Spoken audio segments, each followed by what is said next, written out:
Yep, Kenneth Cole, leather. I'm always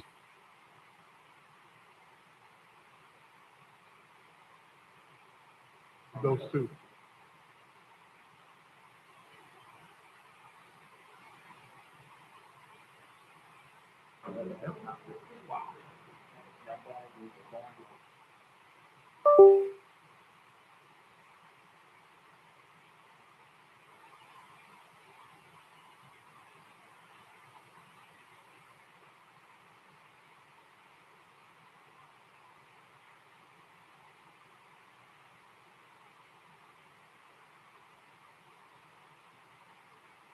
You got the ring.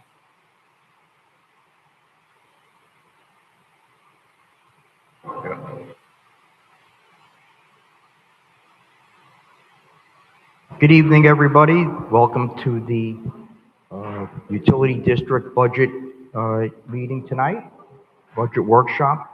We are in the Marina Event Center, and it is August 26th, 2026. It's 5:30 p.m.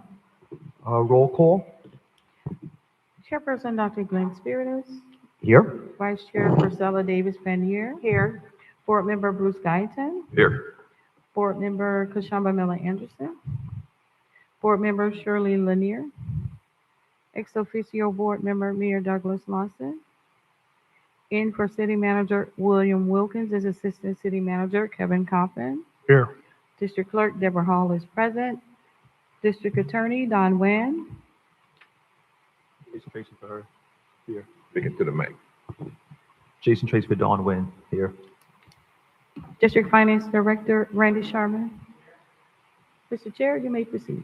They will have the invocation and the Pledge of Allegiance led by the Vice Chair, Priscilla Davis Panier.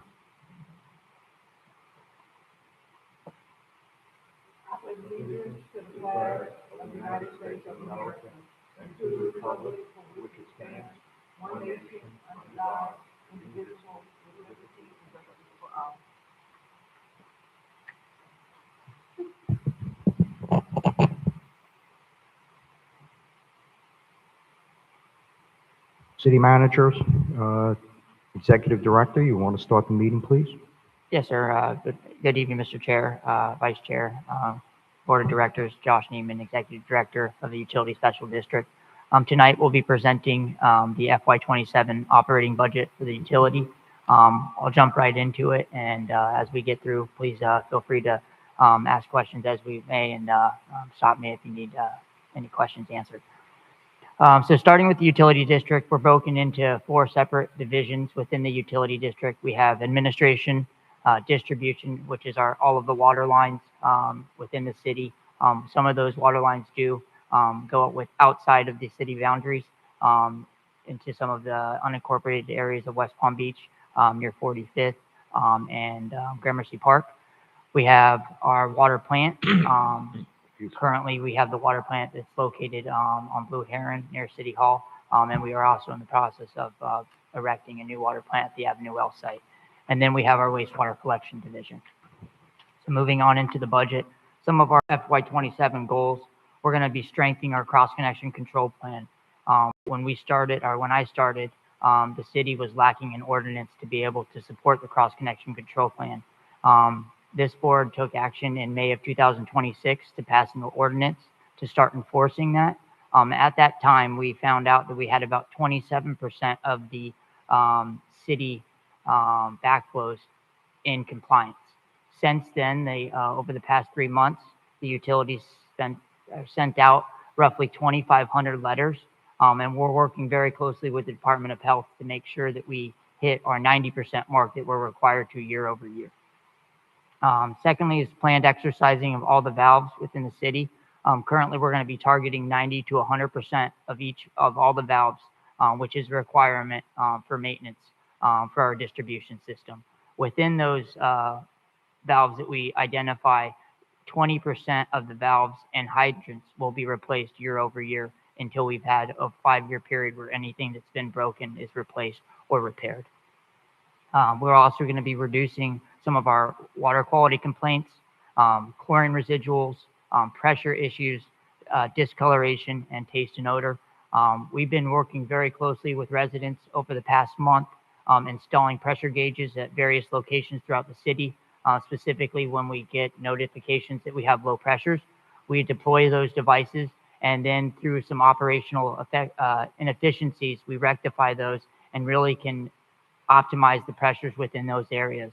We've started doing that on the island. We've started doing that out west, and we'll continue to do that throughout the next fiscal year.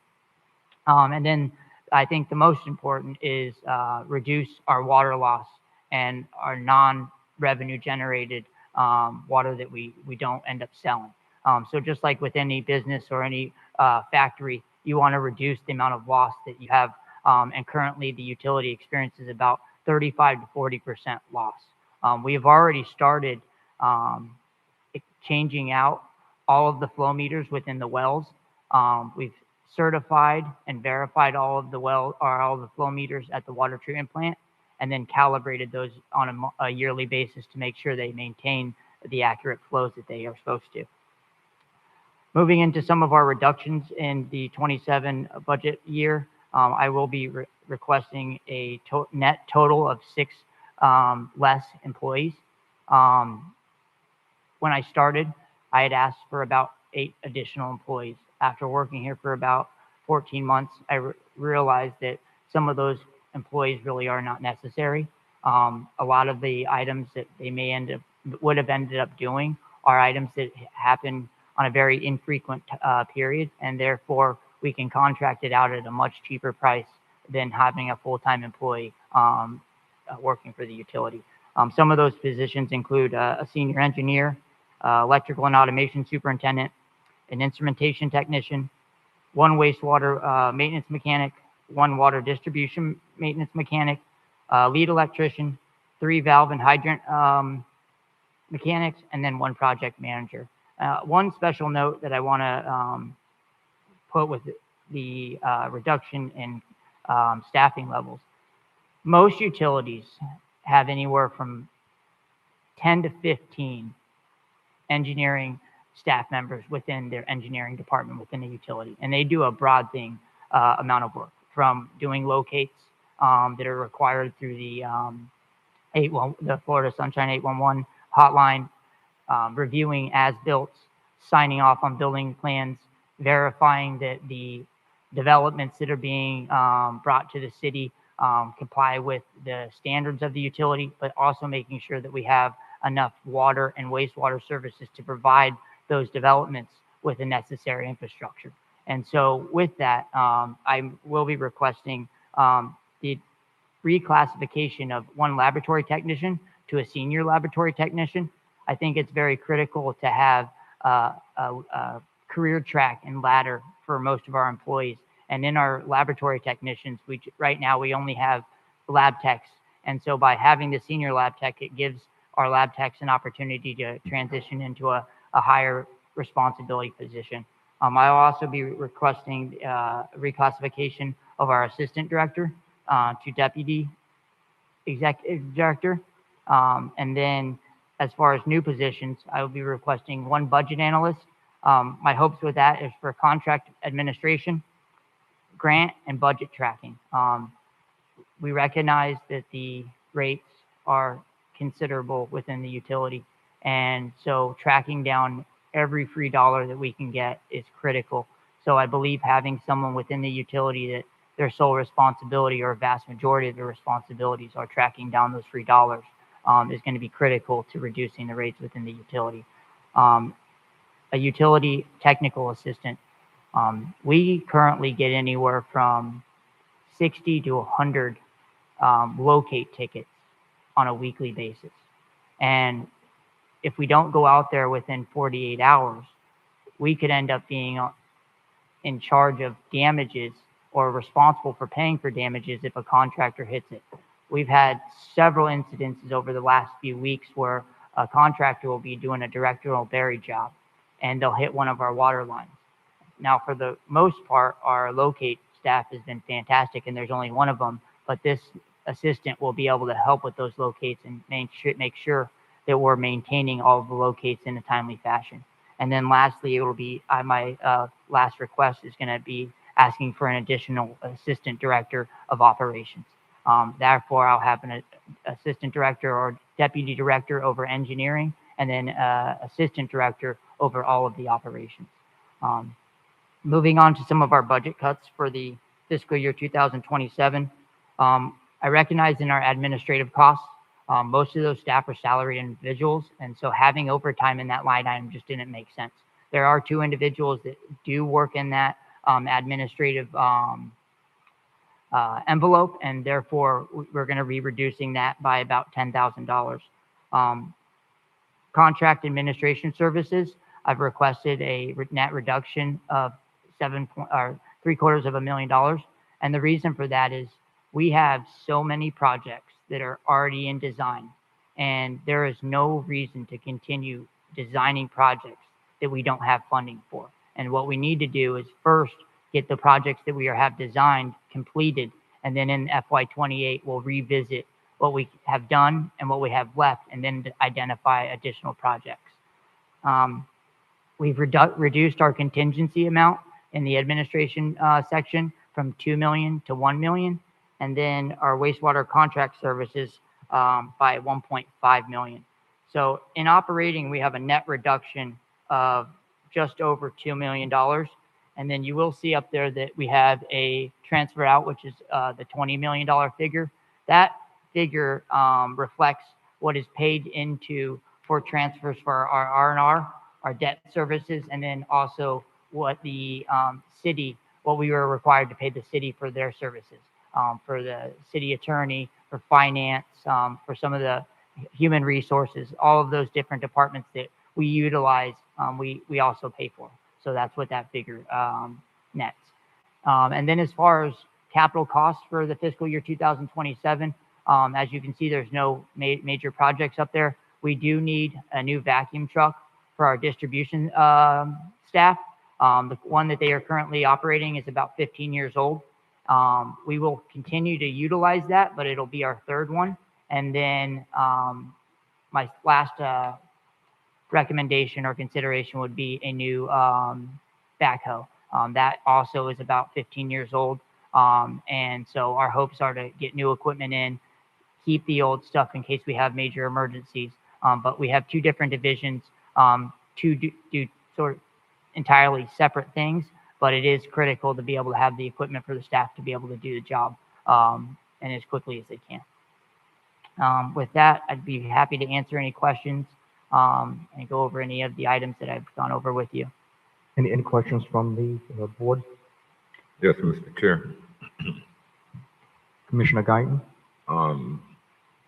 Mr. Neiman, you mentioned early in your presentation about a backflow requirement, and you mentioned a percentage at 90%. Did I understand that correctly? Yes, sir. And did you also say that we are not meeting that requirement right now? No, sir. We're at 27.2% of the requirement. And so these are one of those requirements. The backflow is privately owned. And so the utility itself cannot go in there and do anything until we had passed the ordinance. Now that we have that ordinance, there's actually items that we can do. The first one is sending this letter out. Once they get that letter, they have 90 days to get that backflow certified. Okay, wait, because we have a lot to go through tonight. My question was, are we meeting that 90% requirement? No. We're not. No. And why not? Because the backflows are privately owned, and we have to incentivize the owners to certify them. What are we facing any type of penalty for not meeting that requirement? No, quite the opposite. We've been working very closely with the Department of Health. They had requested that we have monthly meetings with them, but because the amount of backflows that are necessary to get certified at this time, they've actually reconsidered and are allowing us to do quarterly updates with them, which will allow the plumbers and the certifiers to go out there and do the work that needs to be done on all these backflows. We currently estimate only 680 out of 2,500 has been completed. Okay. When I ask the question, kind of keep it short. Yes, sir. Minute two. We've got a lot to deal with. The quality of water, they're the industry level. We've had this discussion before. Where are we in regards to meeting the industry acceptable level of our quality of our water? We exceed all MCLs, which are maximum contaminant levels in our water for every single item that we have that is measured. Okay. Number-wise, where are we on that scale? I'll give you a good example. Color, it goes from 0 all the way up to 100. We generally send colors out that are around 10. When we have our new plant, we'll send colors out closer to 2, but a conventional lime softening plant averages about 14. And we're at where? We generally send numbers in the around 10 to 12. And what is it that we need to do to increase our level of that? Is it a chemical mix or what? Why aren't we closer to the 14? No, so we want to be as close to 0 as possible. 0, I'm sorry. Yes, sir. And really it just comes down to the fact that we run a conventional lime softening plant. Any lime softening plant, the genuine number, if you can hit a 10, those are very good numbers. Mr. Chair, please let the record reflect that Mayor Douglas Lawson is present. Yes, thank you. Okay. I think that too, the quality of our water is is not one of the main issue that we get complaints on.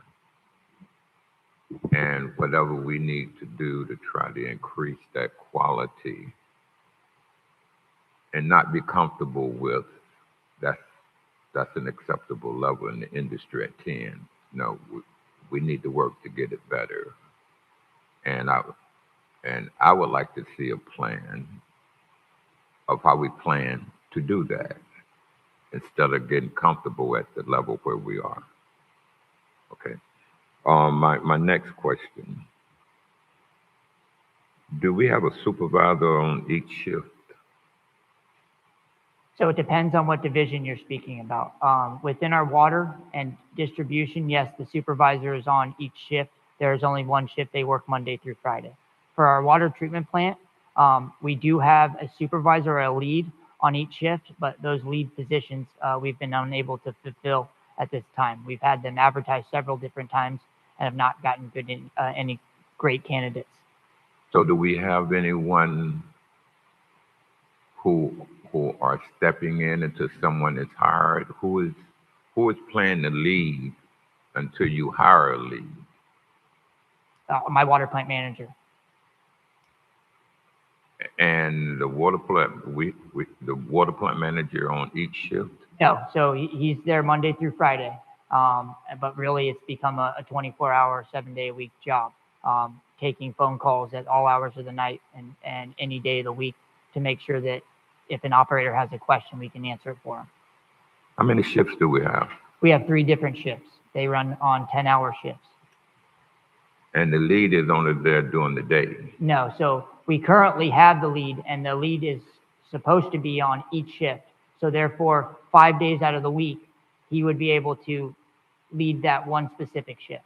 Yeah, I know what, okay, you said he's supposed to be, but what do we have? That's what I'm trying to get. We don't. So we don't have a lead. We do not have a lead. And why is that? Because we've been advertising those positions and we have been unable to fill them. And we have nobody filling that slot right now. Correct. So these were new positions added as part of my FY26 budget request. And so we've been transitioning until we get these positions filled, but it has been very difficult to fulfill those positions. We're looking for high-level operators with A-level, which means at least 5 years in the industry. We're also looking for individuals that have RO and membrane experience as we get closer and closer to transferring over to the new plant. So if the lead, and I'll just ask this question, maybe I need to ask it different. Now, the lead help navigate problems. Is that correct? Yes, sir. Yes. So when the plant manager is not there and we have no lead, who's helping at a supervisory level to navigate those problems? So I think I can sum this up for you. So as licensed operators, all of the operators are able to make any decision. What our leads are there for are, let's say that there's a problem on a shift and each of the 2 operators that are there have different opinions on how to fix that. The lead would be the one that would make the ultimate decision on how to fix that or make that correction. Currently, the 2 just work together and say, hey, this is the best way. All right, yeah, I think that's the right way, and we make that decision. If it comes to something that is super critical, like I said, those phone calls go out to myself and to the water plant manager to make sure that we can answer those questions for them. Okay, I think that we need to put more effort into ensuring that we have adequate staff to deal with issues that come up at our water plant. The residents are depending on that. My last question, we've been talking about the entire board about mitigating the impact on the residents from the cost of this plant. Staff, Mr. Sherman, and I think the city attorney, and they was going to get with the bond attorney. Have you all come up with anything to help mitigate the impact on our residents? Water rates going up on the average 30% every year. And some seem to dismiss it as it is what it is. That's not me. I'm not dismissing it as it is what it is. Because I get the phone calls with people crying now they can't pay their water bills. And whoever thought about this 5-year plan and over 120%, they were not thinking about the residents of this community. Blue collar, low to middle income. And those decisions that were made in that previous administration, now we got to deal with them. Now those rates are just escalating.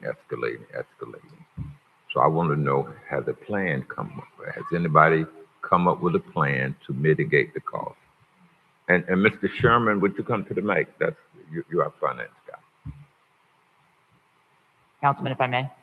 Yes, as he come So up. I don't want to speak for the other departments, but I can tell you from an operational perspective, I believe that by making the water plant more efficient, reducing our water loss, changing out these meters to make sure we're capturing every bit of water that is treated and making sure that actually being, the funds are being redelivered back to the city, we can reduce the overall amount that our residents are paying.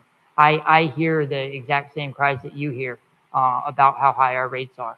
I looked at them, and I recognize that this new plant is a colossal of a project and is extremely expensive.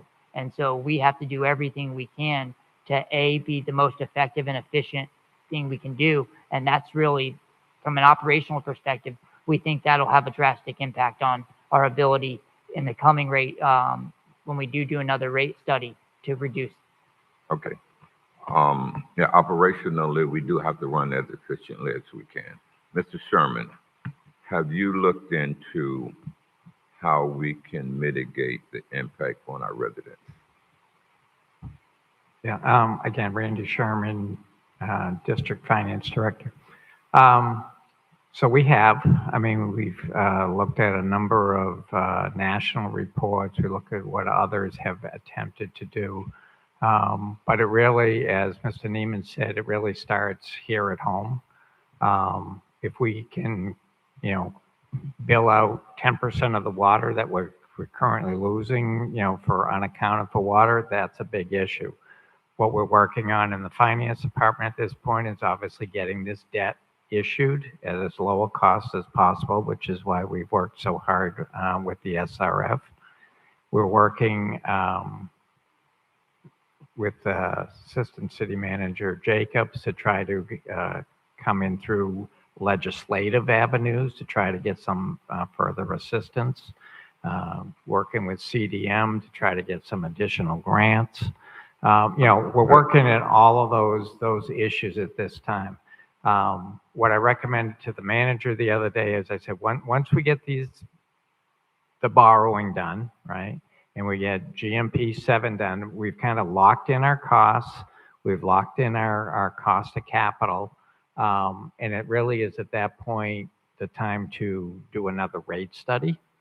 And again, bring somebody in, hopefully again, our usage, is the right usage. Our meters are working properly. And again, that's the time to start looking at that. Now, remember, they worked with 2024 data because the rates were adopted during 25.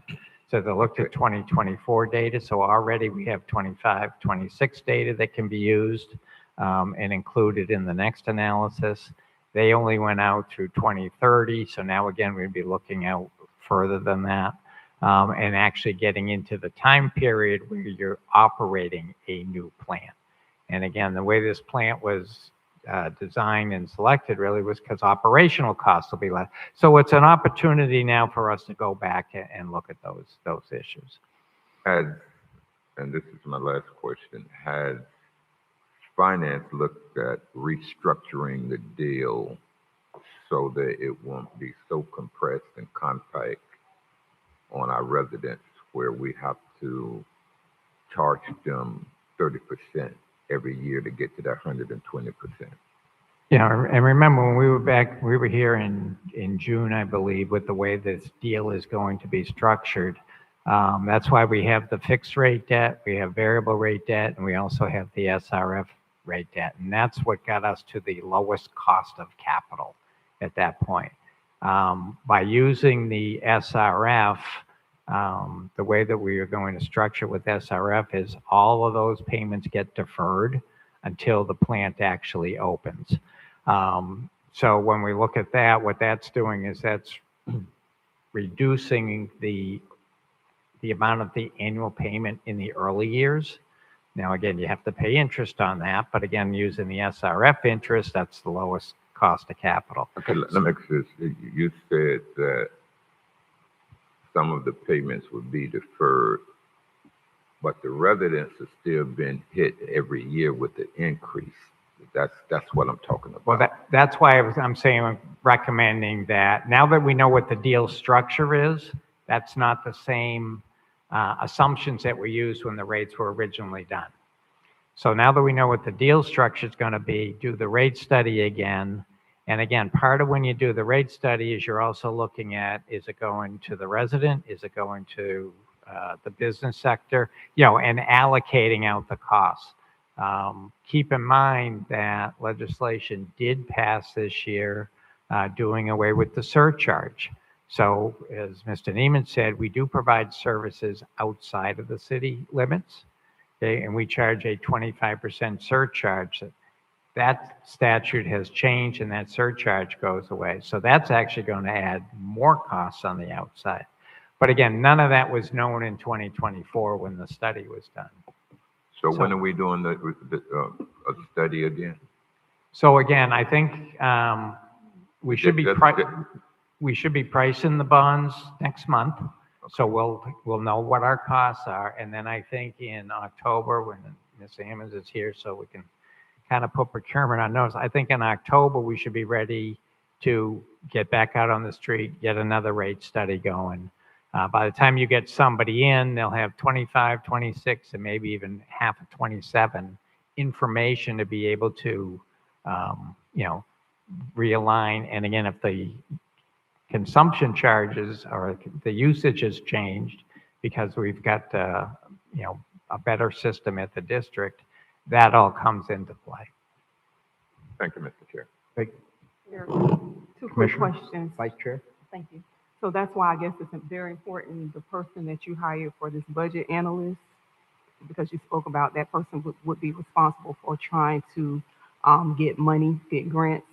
Is that correct? Yes, ma'am. All right. I know the city currently has a legislative opening, but until that position is opening, somebody has to be doing that. And so we believe that having that budget analyst to start that for the utility is critical to reducing rates. Is there anyone currently doing that follow-up? You're looking at them. Okay. All right. So yes, that's a very important position.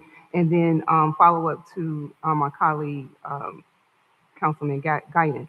So within our utilities district, there are no other employees at this time that are qualified for the lead? So we do have a licensed operators there. Two of them actually were invited for interviews. And we found that the interviews weren't to the quality that we would expect. Now we are starting to do robust training, not only on the existing plant, but the future plant. And so we do plan on putting those back out on the street. And my hopes are some of those same people that applied before apply again, because now they understand really what is necessary to do the job of an operator. One other item that I'd like to make mention of, which... Hold on one second. Okay. Director, I just wanted for the record that Commissioner Lanier is here and present at the meeting. One other item that I would like to mention, which I think is a huge success for the city. In fiscal year 2025, the Utility Special District spent over $1.4 million buying water from Seacoast, our neighboring utility, through an emergency interconnect. In fiscal year 2025, we've spent less than $30,000. So we generally probably gain about 40 cents on the dollar for every one of those $1.4 million. So that right there is a huge net savings in treating it our own water and selling our own water to our residents. So we are really turning it around and making it more efficient to the point where we don't even bother or buy water anymore. And that's a huge, huge win for us. Excuse me, just for the record, Commissioner Miller Anderson is present. Well, Any other, Okay. okay, you want just want follow to up? say, well, I think what you're saying is very important, that you work with what we have, and if we do any more training, advancing our current employees, it should be a priority. Yes, ma'am. Chair, Board member, you finished? Okay. Yes. Commissioner Lanier? I'm confused about the time. Me and my colleague thought it was at 6 o'clock, and then also too, it's advertised at 5:30 for the meeting and 6 o'clock for the budget workshop. So I'm very confused as to what's happening right now. I did not know that we had confirmed that it would be 6 o'clock 5:30, because my understanding was that at 6 o'clock it would be for utility district because it was on a whole separate day. And now it's all mixed around, and especially that you advertise this as being the actual meeting now, and then the workshop after that. So I'm really kind of confused here. I don't remember voting on a 5:30 meeting date for utility district, especially when we changed the days for it. We did. I believe at the last meeting, we agreed that we were going to have the utility district budget meeting at 5:30, and then we would have the utility district meeting directly after. And then if we had time after that, we were going to finish up the city's workshop, budget workshop for When was like that decided? 3 more departments, I believe. When was that decided? At the last meeting, At our last meeting, Last night? Monday. No. I was here Monday. I was here. Well, we discussed it and. we went agreed back to and that, forth. we Well, so- agreed to it, so and we if that would- advertised it that way. Okay, so that's the case. So why is it that you advertise the budget meeting that started at 6 and the meeting that started at 5:30? We agreed that it was going to be 5:30, was going to be the budget. But it's meeting. not advertised that way. Excuse me, clerk? 5:30. The budget was for 5:30 and the utility special district meeting was advertised for 6:30. That's not what it looks like on here. But this is, we should get a notice or something, because this was not what I expected. I had questions for the utility district in terms of the budget, and now I've missed 30 minutes because I'm thinking that the meeting is at 6 o'clock. And Meeting, it's not just me. Commissioner, you could ask any question you want concerning the budget right now. They said Monday. So Commissioner, you have any questions concerning the budget? I do have So? questions, but let me get myself together Okay. here. While we're waiting, I'll respond to some of the other statements that were made. As we all know, the water plant should have been open and operating probably in 2023. We waited too long to get this plant built. We know that construction costs just in the last couple of years went from $180 a square foot to $350. So that's why we're spending $400 million instead of $200 million. So we are where everybody else is at this time in construction costs. So that unfortunately is impacting our water fees. I have a question to the Finance Director Sherman. We talked about business fees, commercial fees, and residential fees. When was the last time we studied what those fees should be and made adjustments? So the study began in 2023, wrapped up in December of 2024, and then was voted on in January of 25. Okay, so we did make some differences. Do we charge the larger users more when they reach a certain number of gallons? We do.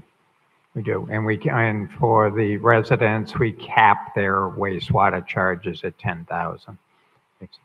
And I know that you said that everything is finalized right now, but I think this is a work in progress. The financing, WIFIA is still available.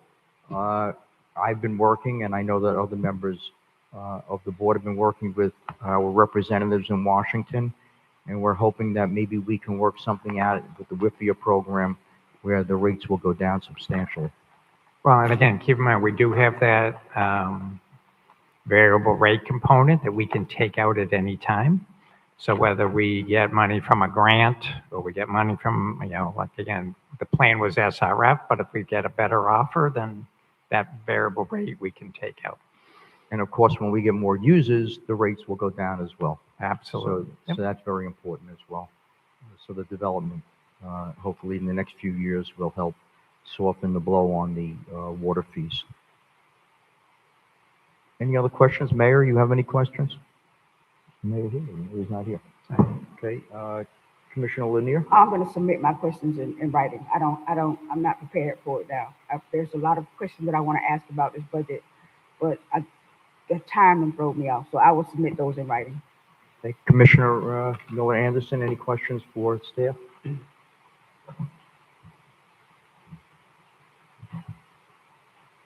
And I do have questions about the issue, about the generator. And those questions regard whatever happened with that.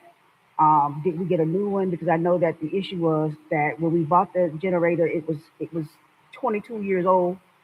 And now we are at spending that kind of money for a 22-year-old, 21-year-old, 20-year-old generator, and we still don't have a new one. So that is another question that's going to go in my list of questions to ask. So that's one of your questions right now. So, Director, can you respond to the age of the generator that was purchased and the condition of that generator? Mr. Chair, if I may? Yes.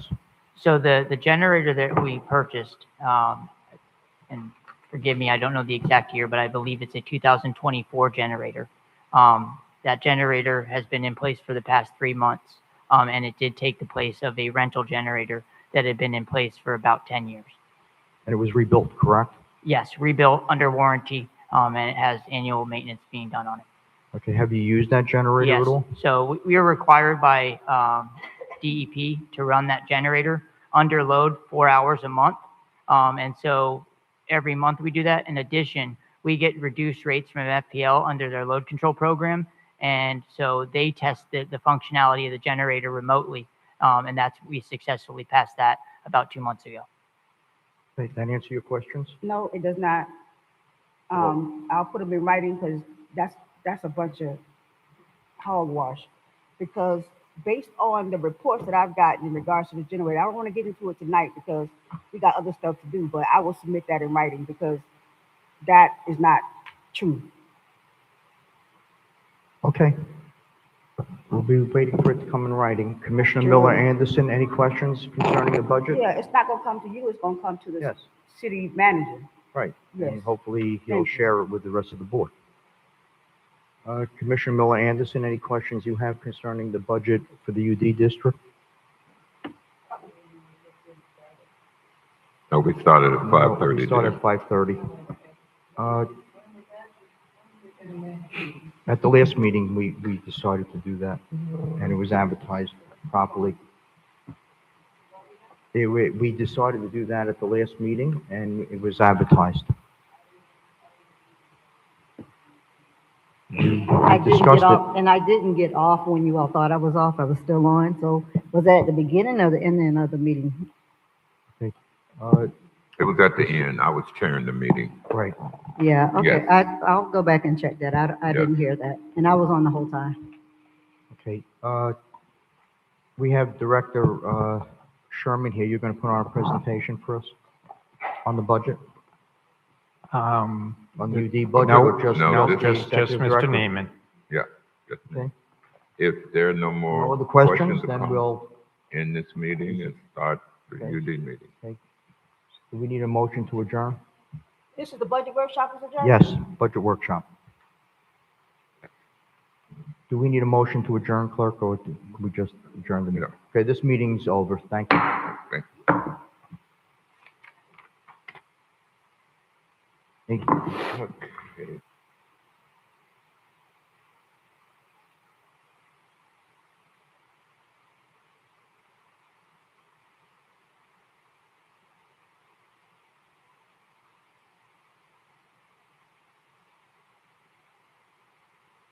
Ten PM. Roll call, clerk. Chairperson Dr. Glenn Spiritus, Here? Vice Chair Priscilla Davis Pannier, Here. Board Member Bruce Guyton, Here. Board Member Kashamba Miller Anderson, Present. Board Member Shirley Lanier. Here. Ex officio Board Member Mayor Douglas Lawson. Sitting for City Manager William E. Wilkins is Assistant City Manager Kevin Coppin. Here. District Clerk Deborah Hall is present. District Attorney Don Nguyen. Here. Okay, District Finance Director Randy Sherman. Did you want to announce your name? Jason Tracy, Assistant City Attorney. Mr. Chair, you may proceed. okay, we'll have the invocation and the pledge led by Board Member Bruce Guyton. Mr. Sherman is here. I don't think he heard you. I don't know if you saw him. Let the record reflect that Randy Sherman is present. Thank you. Pledge allegiance to the flag of the United States of America and to the republic for which it stands, one nation, under God, indivisible, with liberty and justice for all.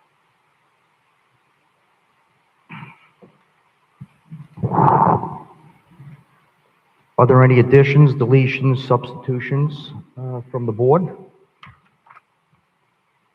How about the manager and the mayor? Mayor's not here. City manager, any deletions, substitutions? No, None? sir. Okay, are there any disclosures from any of the board members or any of the staff? Mr. Chair, Yes, Board Member Guyton? yes, I have had a brief conversation with, what's the water company? U.S. Water? U.S. Water. U.S. Water. Yes. Yes, I'd like to add that I had a conversation with them approximately a month ago as well. Okay, is there a motion to adopt the budget? So moved. Agenda? This is motion moved by Board Member Guyton. Is there a second? Second. Second by Board, Vice Chair, Davis Kinnear. Clerk? Board Member Davis Panier. Yes. Board Member Guyton. Yes. Board Member Lanier. No. Board Member Miller Anderson. Yeah. I'm sorry, I didn't hear you, Ms. Miller Yes. Anderson. Chairperson Dr. Spiritus. Yes. Passes with Board Member Lanier dissenting. Okay. We'll go on to the consent agenda.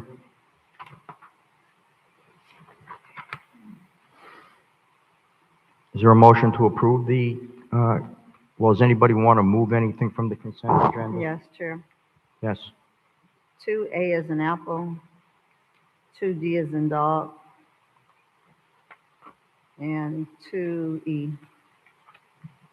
2A and 2B A, D, and E. and E.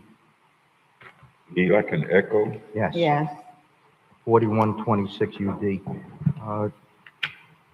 I guess we can add those right after the,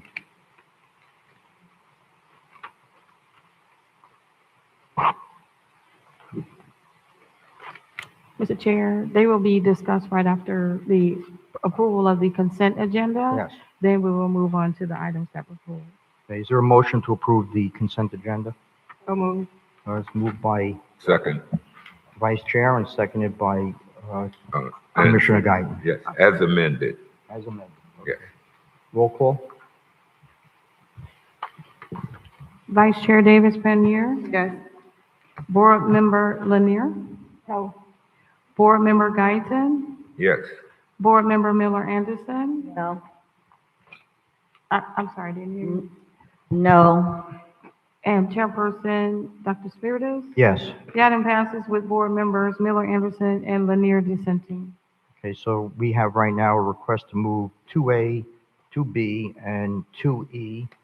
And I suggest we move it at the end of the agenda, at the end of, let's see, Dr. 7. Spiritus, after we vote on the consent, we go into the direct discussion with the items that were pulled from consent. So we would do those first.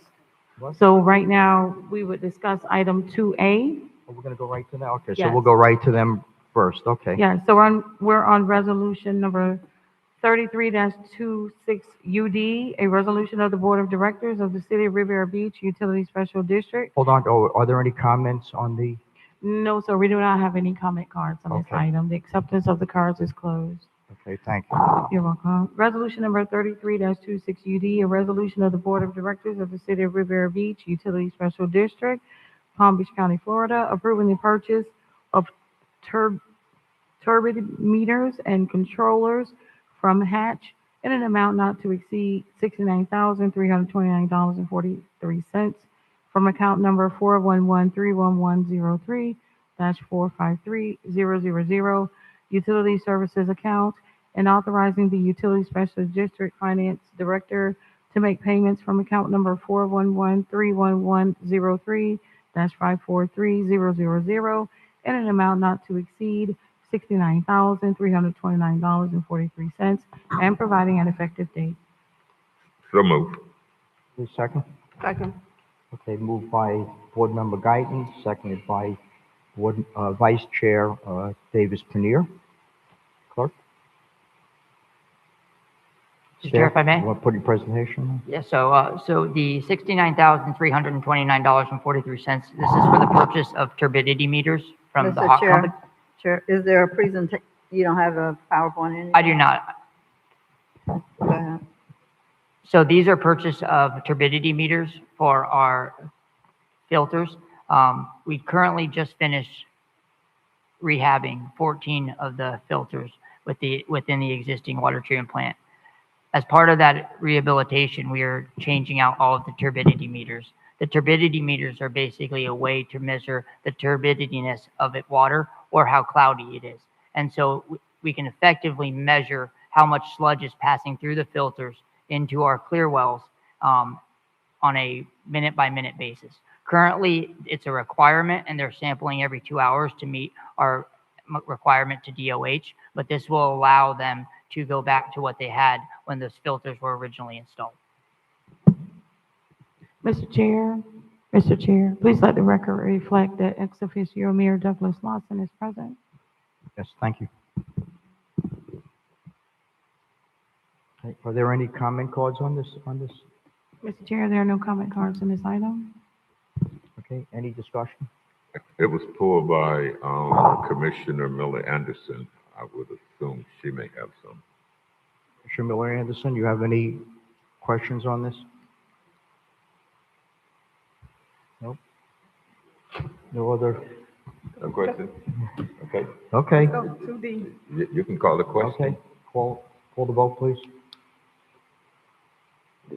Vice Chair Davis Pannier, Yes. Vice Chair Guyton, Yes. I'm sorry, Board Member Guyton, Yes. Board Member Lanier, Board Member Miller Anderson, No. Chairperson Dr. Yes. The item passes with Board Member Miller Anderson dissenting. Okay, 2B. Mr. Chair, we are on item 2D. Resolution number 40-26 UD, a resolution of the Board of Directors of the City of Riviera Beach Utility Special District, Palm Beach County, Florida, approving the use of the Astera platform for leak detection in an amount not to exceed $59,000 from the Water Distribution Capital Infrastructure account number 412-31102-563000, and authorizing the Utility Special District Finance Director to make payments from the Water Distribution Capital Infrastructure account number 412-31102-563000 in an amount not to exceed $59,000 and providing an effective date. Mr. Chair, we do not have comment cards on this item. The acceptance of the comment cards is closed. So moved. Okay, moved by Board Member Guyton, Second. second by Vice Chair Davis Panir. Any comment card? There's no comment cards on this, right? Okay, call the vote. Oh, you have He did a a question, presentation? discussion? Yes, Miller Anderson, Board Member Miller. He didn't do can he do a Are you going to do a presentation on this? Yes. I can tell you about it, yeah. So the item before you is from a company called Astera. They use satellite-based technology to use L-band radar to penetrate the ground to find leaks. The way they find the leaks is they look at the actual water composition. So there's a difference between regular water that's in the ground and our finished treated water. And they actually look for that in the ground, and then they provide us a map that will show potential leaks within the city. Currently, there's about 20 jurisdictions in the state of Florida that use this technology, and they've been using it very successfully. This gives us a much faster way to find leaks in the ground, because we believe a lot of our water loss is through just leaks in the ground. A lot of our water mains are behind houses. A lot of people don't realize that the water is leaking. A lot of times the bottom of the water mains break, the water sprays straight down. Nobody sees it for years until it either becomes a sinkhole or something like that. So we believe this technology that will do a single scan the first time, and they come out, and once they pinpoint areas that they have an idea where leaks are, they have an acoustic team that comes out, and similar to the technology they use to find leaks in your pool, they do the same thing, and they listen for the leaks in the ground and pinpoint where the leaks are, so our crews can actually fix them and then reduce our water losses, which reduces the amount of water we have to treat and can save the utility a lot of money. Any discussion, any questions? Is there a certain area that you're going to start in, or do you have a plan for how this is going to roll out? Are you working in certain areas first? So the scan does the entire city. Okay. So it does actually it's more in the city, it does the entire service area of the utility. And then what they do is they give us they review the map, they look at the difference, like I said, what's the difference between the groundwater and the treated water. And they basically figure out, okay, this is treated water. They find those pockets. And then depending on where the worst leaks are, we won't know exactly where they're going to start until we figure out where the worst leaks are in the city. But And then why were we having to do a piggyback for this? this is actually a sole source because they have patented technology that only they hold the patent to. It's their satellites, it's their equipment, it's their technology. And we have looked at other technologies, and there's every other company we've looked at is a lot more expensive and does not provide the services that they do. So they are a sole source, or they're just cheaper? They are a sole source that is less expensive than other companies that have similar technologies, but not the same technology. Okay, thank you. Any other questions? Mr. Chair? Yes, Mayor? Thank you. And that was my question. How was this software, how was this actually procured? And I think just make sure director and assistant director that any item could possibly get pulled. So it's always being ready for a presentation and understanding that anything that comes to the board, they may have some unreadiness, because the procurement question was one that came up for me, but you answered that with sole source. So thank you. Okay. Any other questions? Clerk?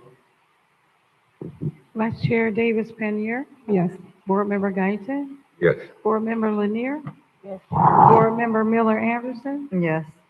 Chairperson Dr. Spiritus. Yes. That is a unanimous vote. Mr. Chair, we are on item 2E. Resolution number 41-2. Clerk, could you just hold up 1 second? Did we approve the consent agenda, the items that were left on the consent agenda? Yeah. No. Right, that's what we're doing now. Okay, but didn't we have other items? Right, this will be the last one that was This will be the pulled from last one? consent. Yes, sir. Okay. So we're on resolution number 41-26 UD, a resolution of the Board of Directors of the City of Riviera Beach Utility Special District, Palm Beach County, Florida, approving the use of the piggyback contract from the Pasco County Schools, RFP number 18-014-LW for fuel tank removal from Tank Wizards, Inc., in an amount not to exceed $50,902.60 from account number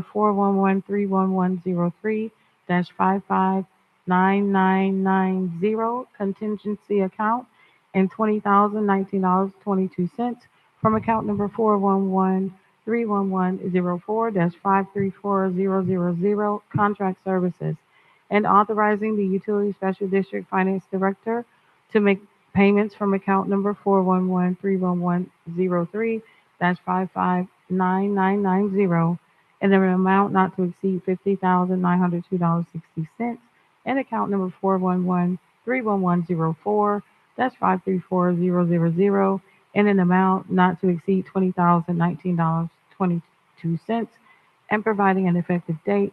Mr. Chair, there are no comment cards on this item. The acceptance of cards is closed. So move. They moved by Board Member Guyton, Second. second by Vice Chair Davis Penier. Mr. Chair, if I may. So the utility district currently has 2 diesel ground storage tanks that have been out of service since I started, and the one located at the existing water treatment plant has been out of service for over 15 years. We also have one at a lift station. FDEP requires that we have leak detection systems that are certified yearly. And so when we were notified of these diesel storage tanks, instead of installing leak detection systems on tanks that are no longer being used, it makes more sense to remove them from the ground and take them out of service indefinitely.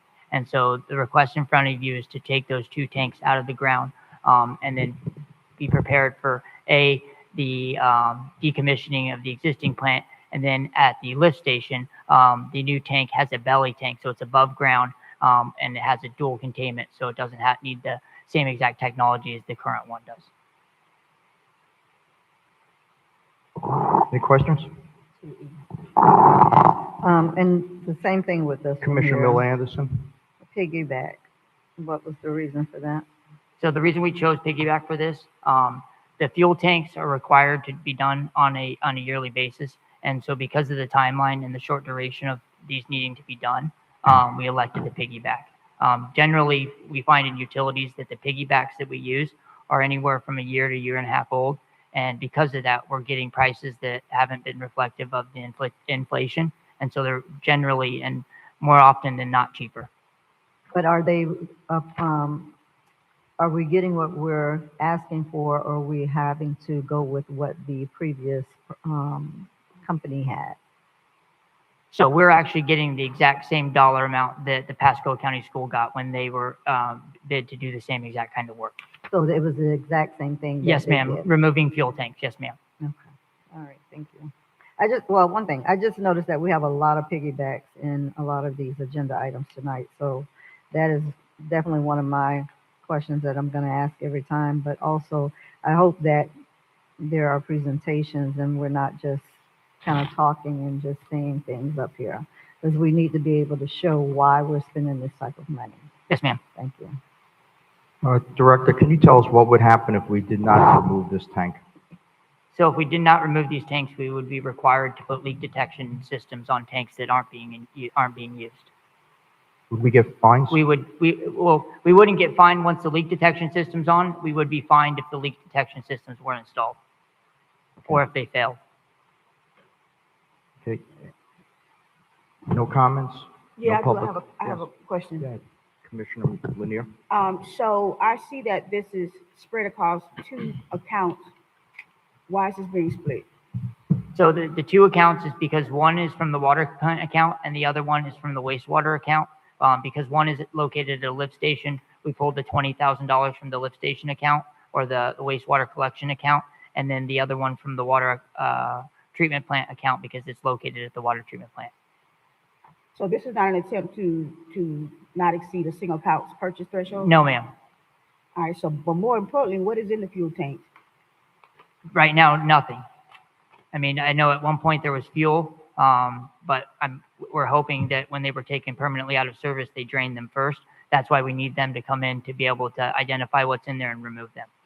So has there ever been any site assessments, environmental assessments of that area? So we just did complete a site assessment for the water treatment plant. I'd be more than happy to share that with you. And then as far as lift station 47, I do not believe a site assessment has been completed there. But you're removing fuel tanks from there? Yes, ma'am. Yeah, so there needs to be some type of environmental site assessment, given that you're removing fuel tanks from there. And Yes, you don't ma'am. even know what's in them. You said you think there may be fuel, or it may not be nothing in them, but there needs to be some type of environmental site assessment where you're moving or putting these tanks. Yes, ma'am. Removing, not putting these tanks. Yeah, we're taking them out of service. Yeah, because we have a lot of issues with groundwater, soil contamination. So that needs to be taken care of. Yes, ma'am.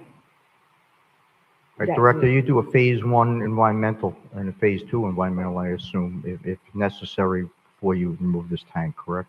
Yes, and this is done under the direction of a licensed engineer. So while they're taking it out, they'll make sure that it's done in a manner that anything that's in the tank is first recovered and then taken safely out so it does not spill into the surrounding soils. Right, they check the surrounding soils before Yeah. they do this, The correct? first step they're going to do is they're going to come in, check exactly what's in those tanks. At one point it was diesel fuel, but it could be now just water. And so they'll check that. They'll check how much of the percentage or concentration it is of diesel. Then they'll evacuate that out and then take the tanks out of the ground.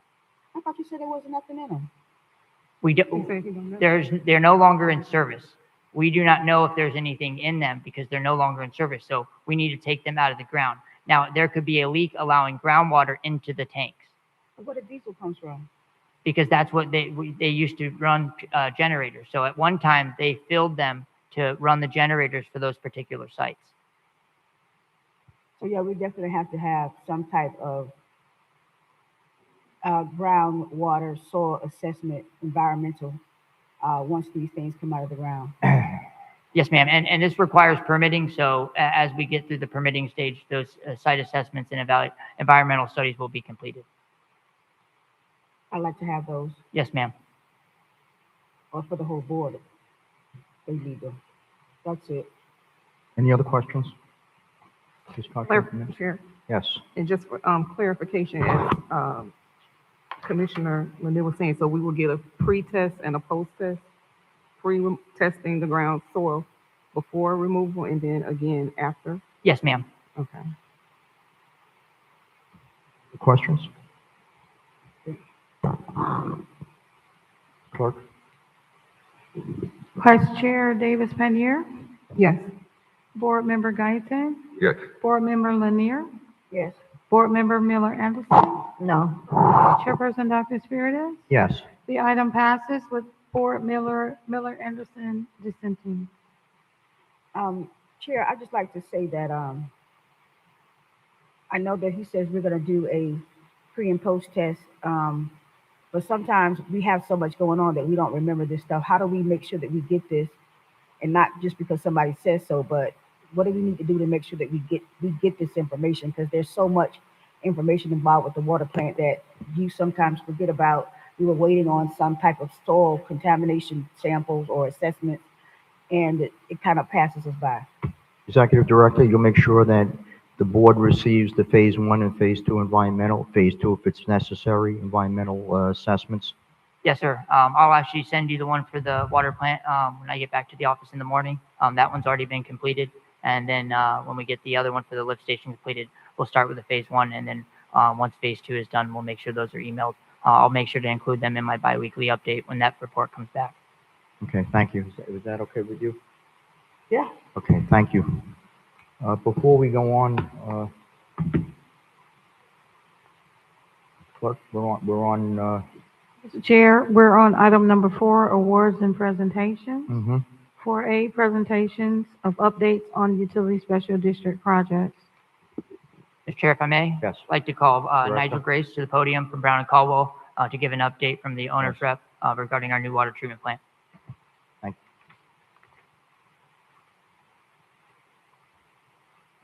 Good evening. I'm Nigel Grace with Brown and Caldwell, the city's owner's rep for the water treatment plant. The program remains on track with 6 out of 7 GMPs under various stages of active construction. Within the past month, I believe July 31st to be precise, the JV submitted the 7th and final GMP that's required for commissioning the water plant. That was submitted. We returned an initial round of comments. There's some further development and refining that's required to have something that's appropriately substantiated to be brought forward to the board. We expect to be able to work through that with USD and the JV over the next few weeks, ultimately ending in something that will be brought forward. For the GMPs 2, 3, and 4, those were the earlier GMPs authorized. Construction is well underway. In fact, for the well fields, a couple of the surficial wells will be approaching a state where the city will be able to start taking beneficial use of those wells within the next month or so. So everything is moving ahead as as expected. The overall schedule, of course, the critical path is governed by the water treatment plant. That's the central core. That's still on path for final completion in early 2030. That's been progressing. Of course, with every project of this kind of complexity, there are issues, fits and starts that have to be overcome, vendors and working through the details, procurement, permitting, etc. Over the past couple of weeks, the JV started actually laying pipe in the ground for some of the raw water piping at the plant. So the early kind of earth moving construction is beginning on that. GMP number 6, which was the most recent one to be approved by the board, is in the early procurement permitting phases. JV is looking into some alternative strategies for overcoming permitting restriction on the alignment of the pipe. But again, all of that is a work in progress, expected to be able to overcome those issues very soon. So the only outstanding GMP again is number 7. It's in hand. We expect to be able to bring that to closure fairly soon. Beyond that, I would say, the USD, the JV, and the owners rep team has been, working fairly collaboratively as issues arise, which undoubtedly they will, really kind of jumping on things and taking a collaborative approach in troubleshooting the most appropriate resolution and providing appropriate direction. So over this period, there's been no notices of change orders or schedule impacts, for any of the GMPs currently. So everything is essentially moving along on track. So that concludes the presentation for tonight. And if you have any questions, I'd be more than happy to entertain it. Any questions from the board? Yes, Mr. Chair. Yes. Board Member Guy? Yes, Nigel, what kind of numbers are coming in for the GEP 7? Approximately $22 million. $22 million. 22. Correct. Okay. Because I believe there was some discussion at one time, and I'm glad that they didn't come in at those numbers of around 60 or 70. It was the approximate. No, it's well below that.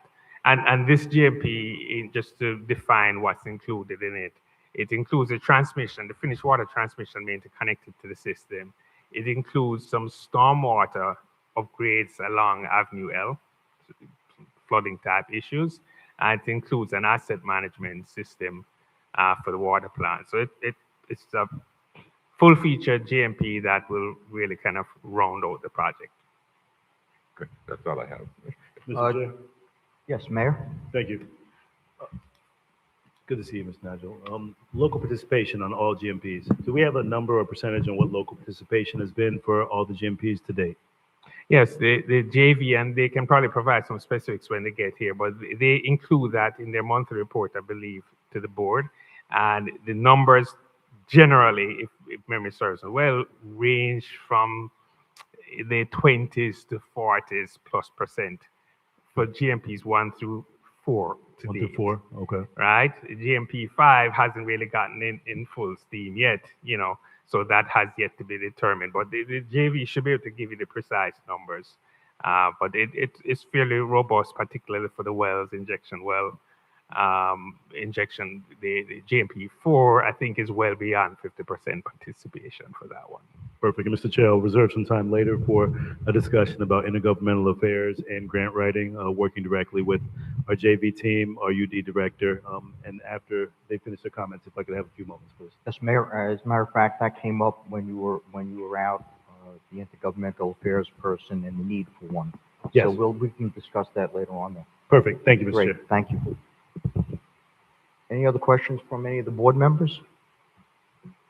None. Thank you.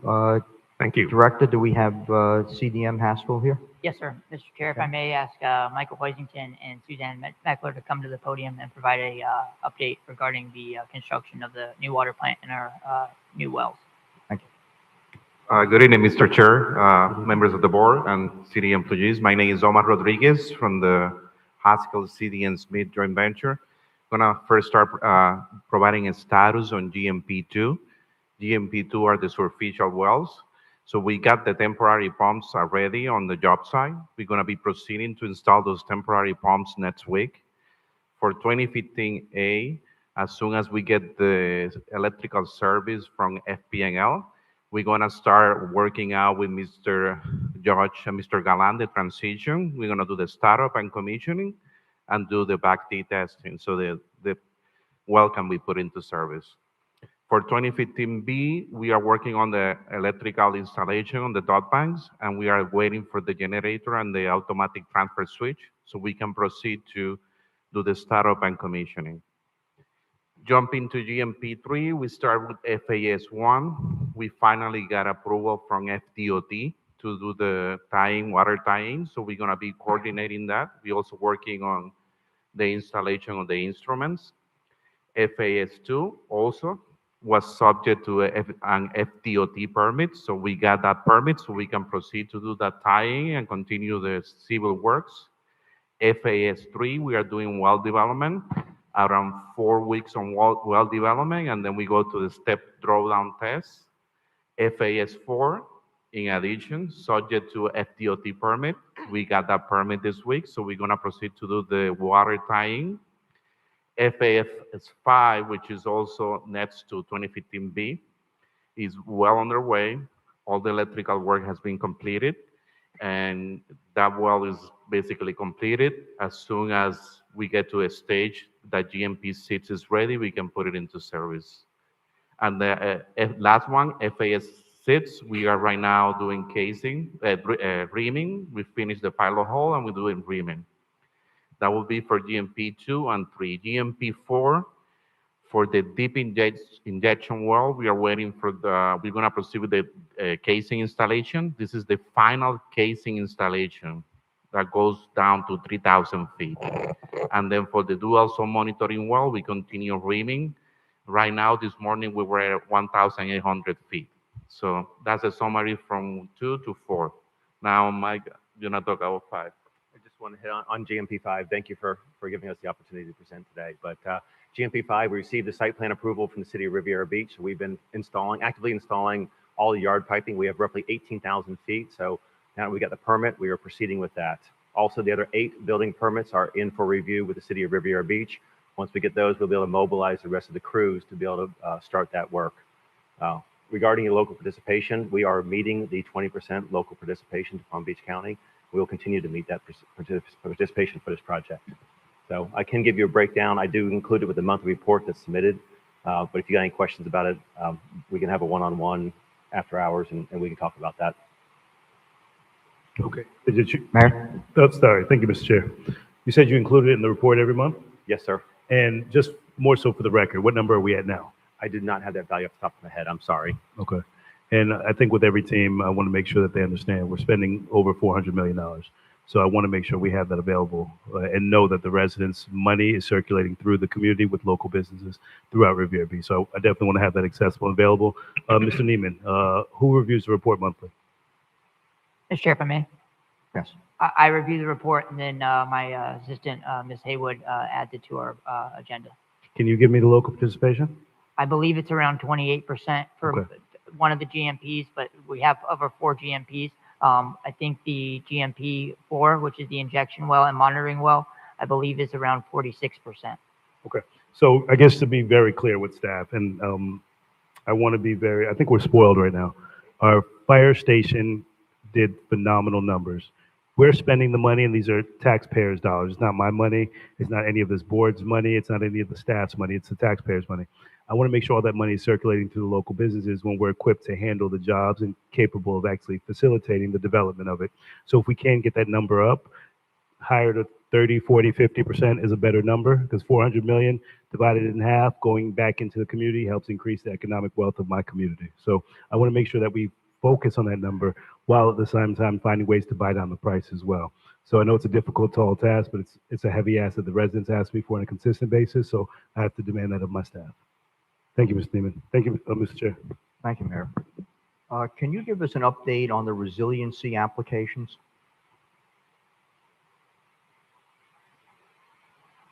Yeah, our team right now is going through the requirements and seeing if we feel there's portions of the work that are viable. So as soon as we're able to complete that, we'll pass it along. Just so everyone understands, resiliency, it's a federal program, a grant program that we're trying to get funding for to assist in the development of the new water plant. This is specific to the state program, but yes. Yes, well, state, well, these monies, I think, trickle down. Yes, thank you. Any other questions from any of the board members? Okay, Mr. Director? Any other presentations? If I may ask a representative from Global Tech to provide an update regarding the ongoing wellfield maintenance and wellfield project. While waiting for this person to get up and put the presentation on, you spoke briefly before about staffing and reducing staffing. Are you taking into consideration the new water plant and how many people you will need to work at the new water plant and training those people now so they'll be ready when the new water plant is open?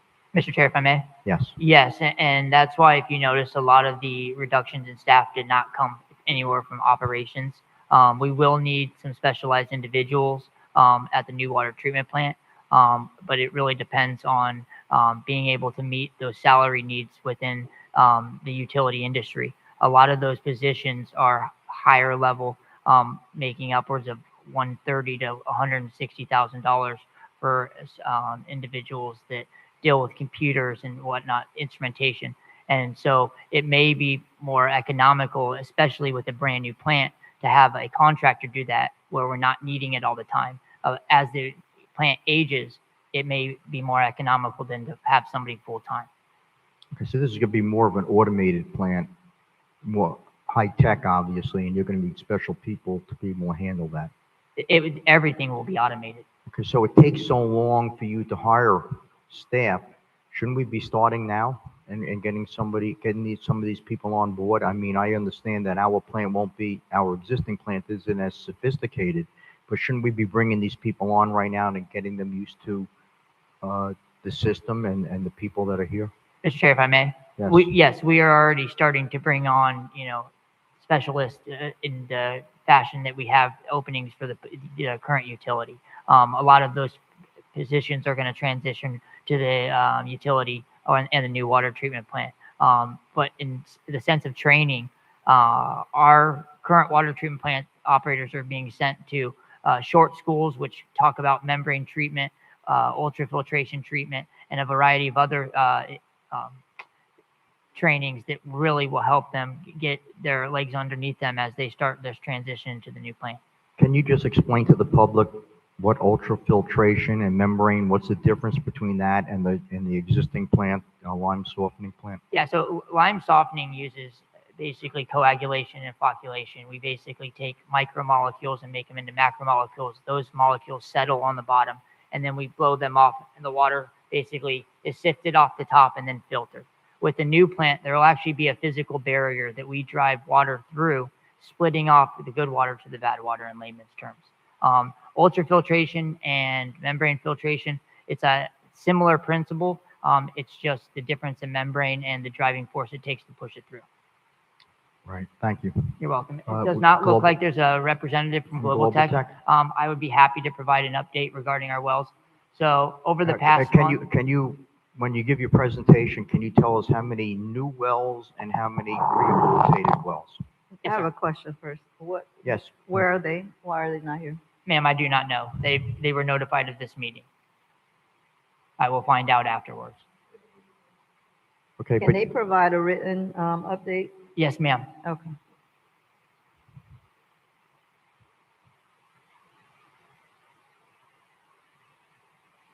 Okay, Director. So as far as wellfield rehabilitation, the primary focus right now is performing what we call silt density index.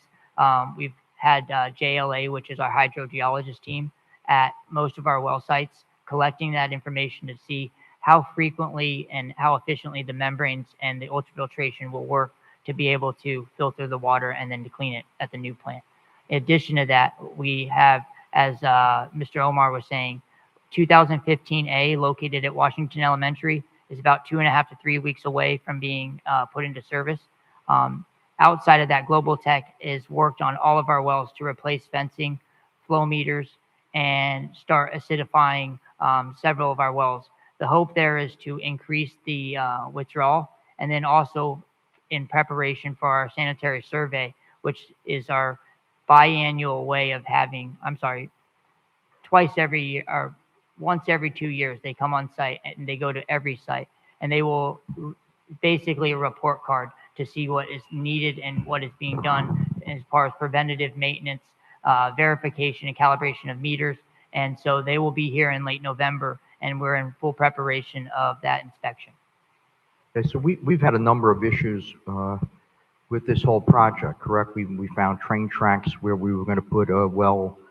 We had other issues with the wells, with rehabbing wells, and we decided to put in new wells. Is that correct? We did decide as part of this new water plant to put in 2 superficial or Biscayne aquifer wells. Those were actually permitted by the utility in 2015A or 2015, and that's why they have the name 2015. Those are the years that they were permitted, and because they were already permitted, we went ahead and did them as part of this project. They are. I read in the paper today about West Palm Beach. I assume you did as well. Is their tapping into the Floridian aquifer going to have any impact on us? I don't want to say yes or I don't want to say no, but generally they're spaced out far enough that the impacts are minimal from well to well. Because this is sort of a sole source aquifer for many of us, many of the communities in this area, and we might want to do some more research into that, and if necessary, take whatever action, or maybe we'll work something out with West Palm Beach. Yeah, Mr. Chair, if I may, Yes. Most of those wells go anywhere from 15 to 1,600 feet deep. So because they're so deep, the impacts from one to the next are very minimal. Yeah, but that's what makes it sole source, especially when you have saltwater intrusion. As you can see, West Palm Beach is putting in a desalinization plant as one of their options right now. So I think that they're thinking there's going to be a lot of water coming out. There'll be saltwater intrusion into this aquifer sooner or later. So they're gearing up for this in the future. So I think that we're going to have to start thinking the same way. In a couple of years, we better start thinking about some other alternatives to actually the aquifers that are there. Mr. Chair, if I may. So the saltwater intrusion is not so much of an issue for our Floridan wells because they are so deep. The Biscayne aquifer wells are absolutely impacted by the saltwater barrier. And as that barrier, we've actually installed monitoring wells to be able to identify where that barrier is at. And then the South Florida Water Management has completed several models to model how far it's traveling each year. You have test wells, right? What's that? I'm sorry? You have test wells for saltwater intrusion? Yes, sir, we Right? do. Yeah, I know. I worked in a municipality where we went down 12 to 1,400 feet into what we call the void aquifer. It ended up becoming a sole source aquifer, and we ended up having to sue New York City to keep them from. They actually wanted to pump into the aquifer wastewater and other water, which would have obviously disrupted the water for the areas in Nassau County in New York. But you can get saltwater intrusion 1,200 feet. So we just got to keep an eye on those test wells. Yes, sir. Okay, thank you. Any other questions on Global Tech? Any other presentations? Yes, I do Director? have one other final Yes. presentation. A call representative from U.S. Water to give their final presentation. Yes. U.S. Water has not been on site for at least about the past 2.5 months, but we wanted to give one final report to the board before they are totally without the contract. So do we have a report from him, Jeff? Yes, ma'am, you will get a copy of the report. Okay, thank you. Mr. Miller?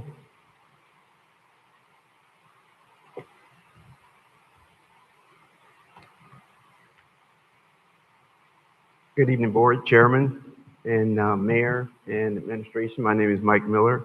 I'm the Senior Project Manager for U.S. Water.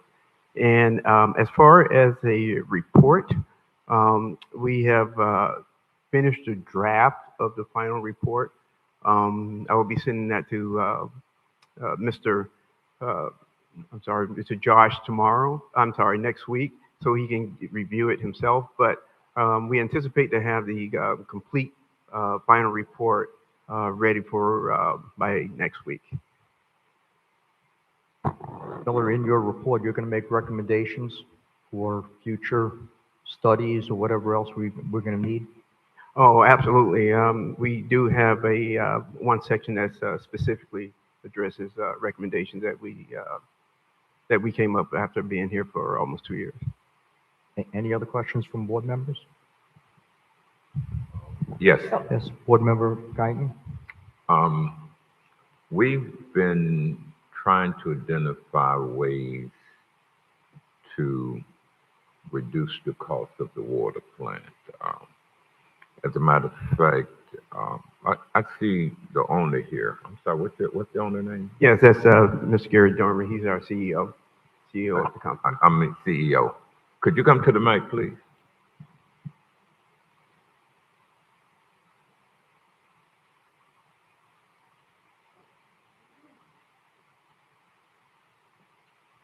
Good evening. For the record, Gary Dermer, President and CEO of U.S. Water. Thank you for having me. Mr. Dermott, I know that you've been in this business a long time. You're familiar with some of our challenges and struggles. And we had a brief conversation about how we may be able to mitigate some of the costs. And I thought that you all were going to work up something for Mr. Neiman to take a look at and possibly get to us. Was that ever done? It was. Mike? Yes, I did send that proposal. I don't know if it got through everyone, but I sent it to Josh as well as the board members and the city manager. I'm sorry? I haven't seen anything. I haven't checked my email, but I know Mr. Neiman has it though, don't you? I haven't seen it either, for the record. Mr. Chair, if I may. Yes, I believe I received that. I want to say, was it Monday or Tuesday morning? I received it. So And you'll make sure the board gets a copy of it, please? I thought everybody was on it, but I will forward it to you first thing in the morning with that phase 1 study. Okay, thank you. Question? Yes. What is it that we're receiving? What is it? I met with the CEO and Mike, and as I've been having my discussions about mitigating the cost of the water plant, it was indicated that they may have some suggestions. I suggested to them to reduce it to writing so that staff can review it and board members. These are cost savings recommendations, correct? Can he provide a Cliff Notes version right now until we get so we're not kind of left in suspense until we get this email? Mr. Chair? Yes. So what we had discussed was, you guys know us for our work that we've done with the city on the water plant, right? Helping the city and Josh, get to the point where we're at today, right? But we do a lot of other things for our clients. And for me personally, I work in more of the commercial field, even though I'm a licensed operator and a licensed contractor.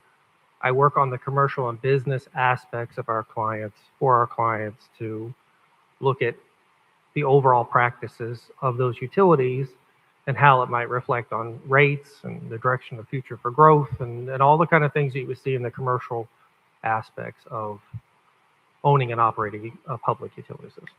So what we put together wasn't really associated with just the plant. It was to have someone like us look at the system in its totality with the primary focus are what alternatives could we provide the board that might have an impact, a positive impact on the residents and the rates they pay. So what we were looking at was everything. Like you guys have talked extensively, listening to the workshop today about, unbilled revenue, lost water, those kinds of things. And there's a number of issues that come up when you talk about lost water and you talk about rate increases at the level that you're suggesting here. And you have, really have issues of fairness. So when you do a rate study, as Mr. Sherman said, and it's based on a 20% loss of water, as for example, then that means that there are people probably getting water that they're not paying for, and the people are paying for more water than they really are getting in reality, right? So one of the aspects was to look closely at your entire meter, reading, billing system, your processes of testing meters, accuracy of meters, and to put together some kind of plan going forward to correct that problem. And then really it was to look at correcting the problem and what correcting that problem would mean ultimately to the citizens of Riviera Beach. So it wasn't just recommendations, it was to try to take those items and drill them all the way down to a meaningful look at how everything would affect if we did some of these things. So revenue was one item. A second item is looking at overall efficiencies, right? So the city of Riviera Beach isn't the only city that runs a water and wastewater system. So there's a lot of industry standards, benchmarks, American Water Standards. So one part of that effort I thought was to compare that. How does the city rank against its peers with relative to, to things of staffing levels, breaks per 100 miles of pipe, all of the costs associated with the system, and how it might point us in a direction to say, we should look more carefully at that. When I met with the city manager, there was discussions of things like, maybe we have to do layoffs. Well, it'd be interesting to know what those levels of the peers are. So maybe you could make a good, intelligent, informed decision about where you might look to reduce costs. All right, Chair. Commissioner Miller Anderson. Okay. So it's more of how we could possibly privatize certain areas is basically what this is about, right? No, not at all. I don't think privatization goes into that. It just looks at a comparison for how you might act. For example, we thought even the reimbursements to the general fund, you're running two different enterprise funds here, right? You're running your utility fund, you're running your general fund. A lot of those transfers that go out are obviously affecting rates. Are those transfers fair and equitable to the ratepayers of the system? So it really looks at everything in its totality to try to develop options and to give a thorough understanding of what you may do to mitigate the effects of rates on the citizens, the rate increase that's been proposed. Did you look into the $7 million that the city gets reimbursed for their staff from the UD district? That's that's one of the items that we should look at to make sure that reimbursement is justified, right? So that particularly comes into effect, and part of the reason for the legislation that you guys had discussed earlier, where you are eliminating your surcharge, is to try to level the playing field on that, so that cities don't take advantage of charging more money to the utility funds, and then citizens outside of the city limits not getting kind of their fair allocation of cost. So really, it's really not a privatization look. It's a look at what we could do based on our experience, and I'm quite familiar with your consultants and all your rate folks. So we're used to working with financial advisors, Raftellus, to try to collaboratively work to see what could be done to mitigate your rate increase. Okay, Mr. Chair. So, I mean, if this is something that we really want to truly entertain, because of the fact that we're not familiar with it and it seems a little more in depth than just the Cliff Notes version.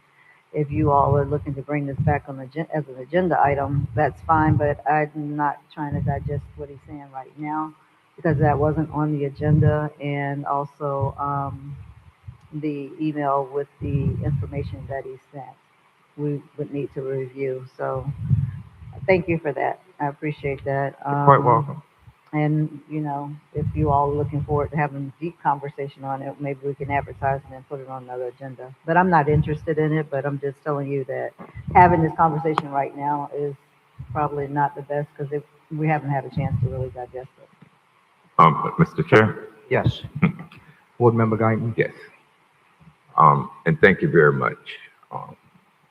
But my colleague's comments are very interesting because she was the one that indicated that she needed more information because she didn't know what we were talking about. No, I had no problem with what he Wait, said. don't, I didn't Please, one at a interrupt you. time, one at a time. I'm just You'll saying, have- I didn't you'll have a your problem opportunity. with what he Got said. it. I'm just saying maybe we can have a deeper conversation at another time. I didn't know he was gonna go that deep. I asked for a Cliff Notes version. Okay. Commissioner Okay. Guyton? Yes, thank you. So, I found that to be very interesting that they made the request and not us saying that the request they made is not appropriate to be, exercised now. But I would up on her suggestion about putting it on the agenda. One thing we haven't been as a board was been assertive about looking at different options of how to save our residents money. The water rates that keep going up 30%. We talk about how much we care about it, the passion we have to try to bring them down, but no ideas coming to the table. We're not talking to anybody. We're not talking to the experts. We're not asking those in the industry, what kind of ideas can you give us to consider? Some may not particularly care about a particular company, so they don't have, I guess, an open mind to receive some different options. For me, I would talk to anybody that can give me some options of how to reduce the cost to our residents. Whether I take them or not, I want to hear those suggestions. And if we can have U.S. Water come back and we'll put them on the agenda and we'll have a fruitful discussion, and certainly them being the company, I don't expect them to reveal all of their options at the meeting, but we can discuss how they may be able to help us and at what cost. That's the type of discussion that I expect to have. But I don't expect them to come back with this is what we can do and boom, boom, boom, and give us their plan, and we haven't entered into an agreement with them. So I know the parameters. Okay. Mr. Duran. Is it Duran? I agree. I think what it takes for all the commissioners and the staff is commitment. We have to work collaboratively together to try to uncover the facts and provide the options. And we have to have access to the staff, like your finance department and your rate consultant and potentially your FA, so that we can all work together with the same goal in mind of how to reduce impacts to the resident. If we all do that, we'll be able to provide you with some information that you can use in the future to make decisions.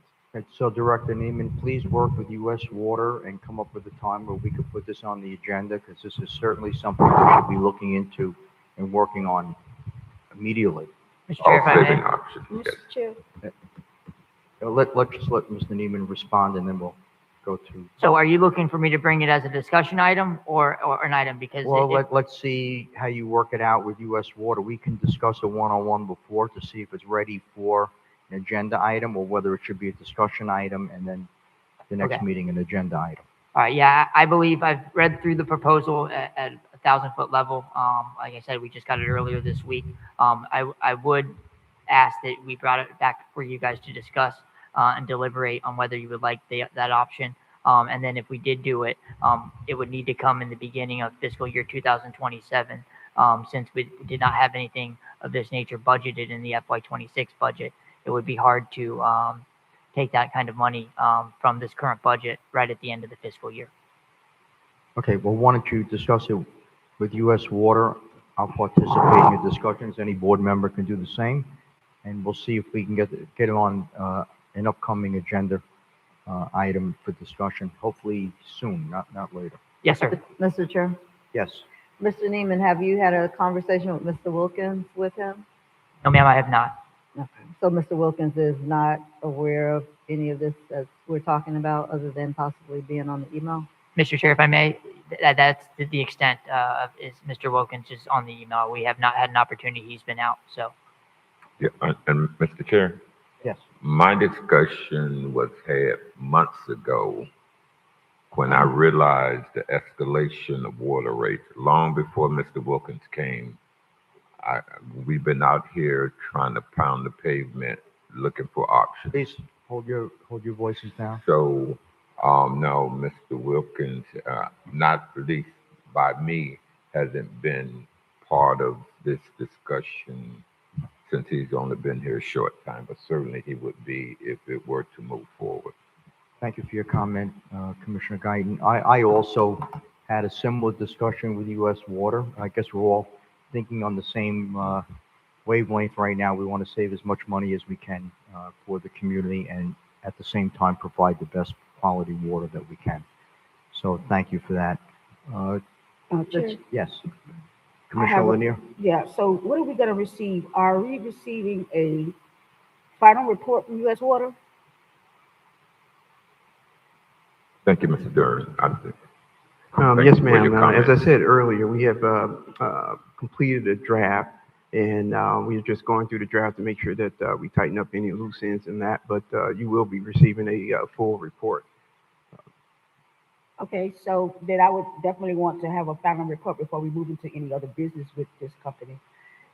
Secondly, I'm very leery of people telling me they're gonna save me money when I got to pay them money.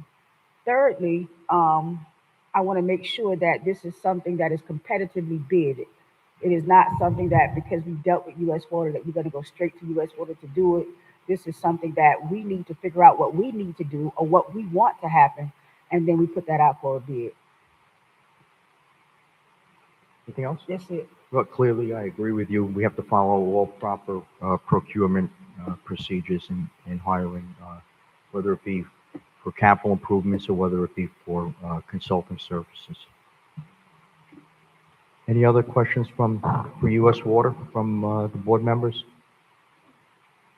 None. I just want to remind the public that we'll be taking public comments up until 7:30. Mr. Miller, thank you very much, and U.S. Water, thank you for everything you've been doing. You helped the city tremendously at a time in need, and thank you for stepping up and being there. We all appreciate everything that you've done. You're very welcome. Thank you for having us. Yes, thank you. I wanted to say, Chair, that you said that you thank them for helping us, but that's what they get paid to do. And I appreciate the help, I do, but don't make it as if why you can't control your audience. Please respect the speakers. That this is what people get paid to do. We appreciate it, yes we do, but people get paid to do this work. Yes, I agree, but many people get paid to do work and they don't do it. Exactly. They did come across and they did provide tremendous services to the utility district, and I personally thank them for what you've done. Thank you. Thank you, Chairman. Appreciate it. Thank you, board. You're very welcome, and we appreciate the opportunity to work with you. Thank you. Director Neiman, any other presentations? No, sir, that's the final presentation. Okay, clerk? Mr. Chair, we are on item 7, resolutions on regular agenda, item 7A. Resolution number 35-26UD, a resolution of the Board of Directors of the City of Riviera Beach Utility Special District, Palm Beach County, Florida, approving the use of the alternate contract source number 432300-NAPSO-16-ACS for cloud solutions for Checkpoint's Secure Access Service Edge platform and FortiGate Rugged 70G-5G-DUAL for SCADA upgrades from Atlantic Data Security in an amount not to exceed $628,791 from project code 18146 SCADA upgrades account, and authorizing the Utility Special District Finance Director to make payments from project code 18146 in an amount not to exceed $628,791 and providing an effective date. Mr. Chair, we do not have comment cards in this item. The acceptance of comment cards is closed. Wait, but before we get started, in my agenda briefing, there was an item that didn't have legal sufficiency. Is this that item? I do not believe so. No, sir, we removed that item. It's not that item. No, it was removed. Okay, I just wanted to. Okay. So move. Okay, moved by Commissioner Guyton, is there a second? Second. Okay, Vice Chair Davis Panier seconds the motion. Any presentation from Mr. Neiman on this, please? Mr. Chair, if I may. Yes. So as the board is aware, the utility has been working on upgrading our SCADA network within the existing plant, and then we'll be migrating that over to the new water treatment plant. I have our IT director, Mr. Sheehan here. He can provide some information as to what this actually allows the utility to do. But from a very rudimentary standpoint, it will allow our outside contractors to be able to proxy into our computers, be able to do work from off-site, and then be able to do under the umbrella of IT and in a safe and secure manner. No, before he speaks, I just want to go into, we had lift station 10 go down a couple of weeks ago, right? And the alarm never made it to the water plant itself, correct? That's correct. Right. The alarm made it there, but it never alarmed. Yeah, so what are you doing to correct that? So these are some of those exact upgrades Right. that will address those So, issues. so these are new control panels and whatnot that we would need to make sure that that doesn't happen again. Correct. The board has already actually procured and manufactured all of the control panels for our lift stations, and we are actively moving through the installation of those control panels. Right, so when we had that failure, we had sewage going to the intercoastal, correct? Yes, sir. Right, so this is very important. Okay, Director Sheehan? Good evening, Council. Ben Sheehan, Interim IT Director. I'm basically here to answer any questions. As Director Neiman stated, this is an upgrade primarily for the SCADA system that would provide the type of monitoring you're discussing right now. The devices in question, if you look at the backup documentation, you'll notice they are the FortiGate rugged dual hardware, because the purpose of the hardware is to provide redundant communication links, redundant power supplies, redundant monitoring. So if there is an event at one of the lift stations or any other equipment, these provide the best chance of getting that notification back to the water treatment plant. The other portion of this is actually a software component that I don't want to get too much into details. This is a cybersecurity item, but this allows the secure communication both for the devices for the water treatment plant and the staff and contractors that support their operations. And if you have any questions, I'll be glad to answer them. Any questions from the board? Yeah, I have a question. Yes. Commissioner Lanier? Why was this not included in the capital improvement plan that we had months ago? Madam Chair, Mr. Chair, if I may. Director Can you Neiman? repeat that, ma'am? Why was this not included in the capital improvement plan that we had, that we saw months ago? Mr. Chair, if I may, it was. So this is an active project that I believe was started in fiscal year 2024 and has been ongoing since the start of my time. So it's an active project, but you're using an alternate contract source? You didn't use the same source from before? So each one of the SCADA pieces and components are separate items. So when we do the project, there will be components that come from various different manufacturers and agencies. Yeah, and that's why I'm concerned about it. It's being passed as it's one single resolution, because there's many pieces to this. And then, so how are vendors evaluated? In what sense, ma'am? In one sense that you have an alternate contract source, and I see this alternate contract source for cloud solutions. Why is it that this wasn't evaluated? This alternate contract source wasn't evaluated? So that is just the piggyback contract. That's the name of the piggyback contract, the ACS. So there's a lot of piggybacks on here tonight. But it doesn't say that in here though. It doesn't say piggyback. It just that's why I'm asking about evaluation and vendors, because I don't see it as a piggyback listed and none of the backup. But then I also see that you say alternate contract source. Is that the same thing as a piggyback? It is, yes, ma'am. So then that should have been stated, because now I'm looking for vendors and evaluation and scoring matrices. Yeah, this was not advertised by the city. This was a piggyback that we helped with the help of IT identified a contract that this equipment and software had been procured before, and we piggybacked off that contract. So if this was a part of the budget, originally, how much have we spent in this particular project, this SCADA security? I don't know offhand, ma'am, but I can get you that number. And so when was the last independent audit done for the SCADA system? When you say audit, do you mean in terms of this project itself, or in terms of just the SCADA system in general? I mean, I'm saying overall, because what you're doing is you're looking to remediate some issues that's going on. So when was the last audit that you had to let you know what was happening in this whole system? So I don't believe there has been one done. Really, what we're trying to remediate here is the existing water treatment plant is run off of a system, and I don't want to share what it is because of how many cybersecurity threats, but that is the original system. They don't support that system any longer. They don't make the components to support that system. Any of the components that we do use are all rebuilt. They're actually sent to a specialized company. And so we're migrating to the newer technology with the assistance of IT. Director Neiman, if I could just, let me finish. just my privilege as the chair, is this system one of the systems that we put in place to ensure that we don't get hacked? Yes, this is one of many. Yeah. So it's a very important system. Yeah, that's. Okay, Commissioner Lanier, you Yeah, want to finish? I've got a problem with this because I don't know how much money has been spent in the SCADA system overall, because I've seen this before. I don't know where there's any immediate threat or any vulnerabilities. I mean, in terms of what's happening overall, we've spent money with this before. I don't know how much.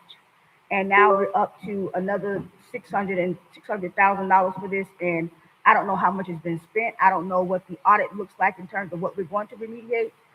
None of that. And then two, it's not even been bid out. It's been piggybacked off of someone else. So that's a lot of questions to be had for $600,000 that I have no idea how this works. And I say that because it wasn't mentioned it was a piggyback. It wasn't mentioned where there's been an audit that was done to let you know that there are issues. There wasn't any information about previous expenditures on the same project. It looks like it's a whole different thing, but you're telling me that it's not. So there's just too many questions. I can't support that. It's too many questions in regards to what's actually happening here. Mr. Chair, Yes, Commissioner Miller Anderson, you finished, Commissioner would Lanier? Mr. Sherman have the numbers? Okay, Commissioner Miller Anderson. Would Mr. Sherman have those numbers? You don't have them?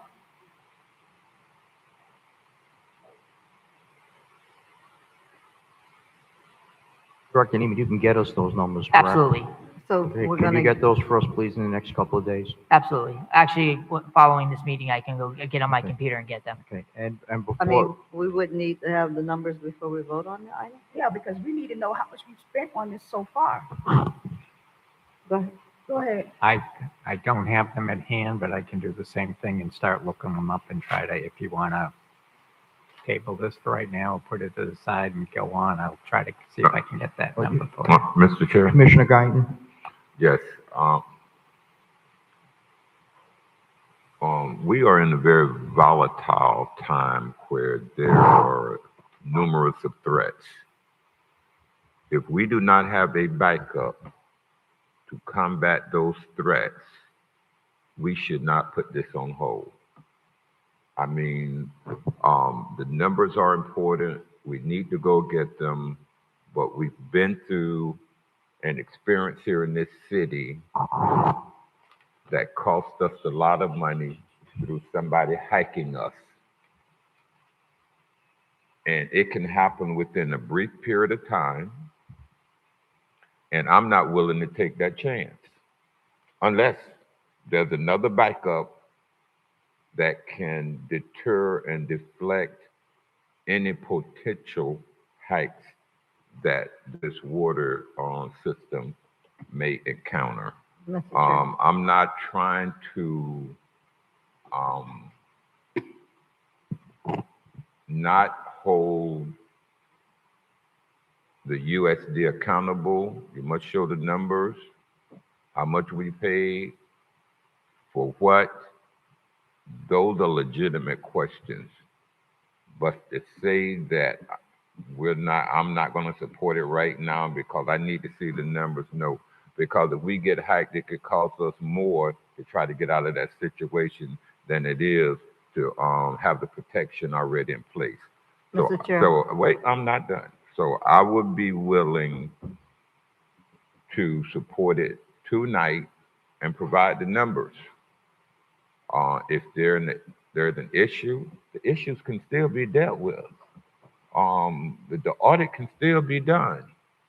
Everything that's being requested can still happen. So I'm not willing to put the residents at risk like that. With some pause in the protection. Mr. Chair. Finish, Commissioner? Mr. Chair, Yes, Commissioner Miller I Anderson. thought Mr. Sherman was asking for us to maybe put this towards the end a little bit of this agenda while he tries to pull up the numbers. He didn't say table it to another month or another meeting. He said if we could continue on, not vote on this particular item right now while he looks for the numbers, we can come back to the item once he has the numbers. Would you like to make a motion to that? You know, I don't, you know, trying to put fear into the residents that we're going to get hacked and No, blah, that's blah, not blah. any fear. I'm sorry, I'm still talking. You know, it's not, I don't know why we do that, because while it's important, we need to make sure that what we're doing is not just giving money away foolishly like we've done in the past, in very recent past. It's not going to hurt us to take a moment to make sure that what we're doing makes sense. And as I said a minute ago, Mr. Sherman asked to give him some time to find the numbers tonight. And also too, Chair, Commissioner Lydia. I think that the issue for me too is that, you know, he said that there's never been an audit done. I mean, how is that possible when we've been spending money on this? That we don't know where the areas of vulnerability, or if it's an immediate threat to public safety, or whatever the case may be. We have no idea of that. We've been spending money, and it appears that we've been spending money because the problem came up, and then we fixed that problem, and another one came up, and then, but there has not been an audit of the system to determine where the threats are. And that needs to be done, because it appears that we're going to keep spending money unless we know where the immediate threats are and the whole system has been evaluated. And I still don't like the fact that it was not done on a competitive basis. But go ahead. Okay. I am. Thank you. Any other questions? Well, Mr. Yes. Chair, would you like just, Director? again, I don't have details to the vendors that it's paid against, but out of this project, they've spent $147,000 this year. What's the total of it available for spending? So the total budget is just over $800,000. So with the 147 and what they're spending now, pretty much cleans out the project. Director Neiman, is that all you're going to need, or are you going to be coming back to us again? Mr. Chair, if I may, Yes. I would digress to the IT director to answer those questions. Those are the staff that is helping drive this project with their expertise in the server and networking of the plant. Director Sheen, before you go into that, can you tell us, do you think that we're vulnerable right now in the old system? Absolutely, sir. And you think that we should move forward with this? Absolutely, sir. The solution you see before you was created in cooperation, and I'm sorry, I'm neglecting to remember your contractor's name, McKinley. Agreed. Yeah, this was, they are rolling out the SCADA system. This was the type of solution that they recommended. The hardware that's in use, and I'm not going to get into specifics, but it is something that staff already supports, is familiar with. And this is not just the cybersecurity component.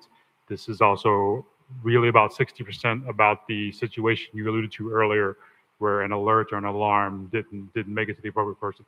So this is hardening the utility district equipment, not just from a security perspective, but from a reliability and performance perspective. Sure. Yes. What Commissioner Miller Anderson. what brought about this item now for this amount?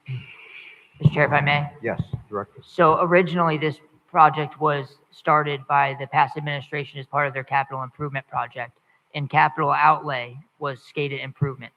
And so as I started, we took on that project, worked with IT, and that's where we're at with this point. And it came up to the total to. Right under 800K to what Mr. Sherman was sharing with you. So, Chair, So, so I needed to ask, is there going to be an audit done to let us know where the vulnerabilities in the system are? Because it appears, as I said before, that we're fixing the problem as it comes up. And we're not auditing the entire system to know what we need to look at in the future.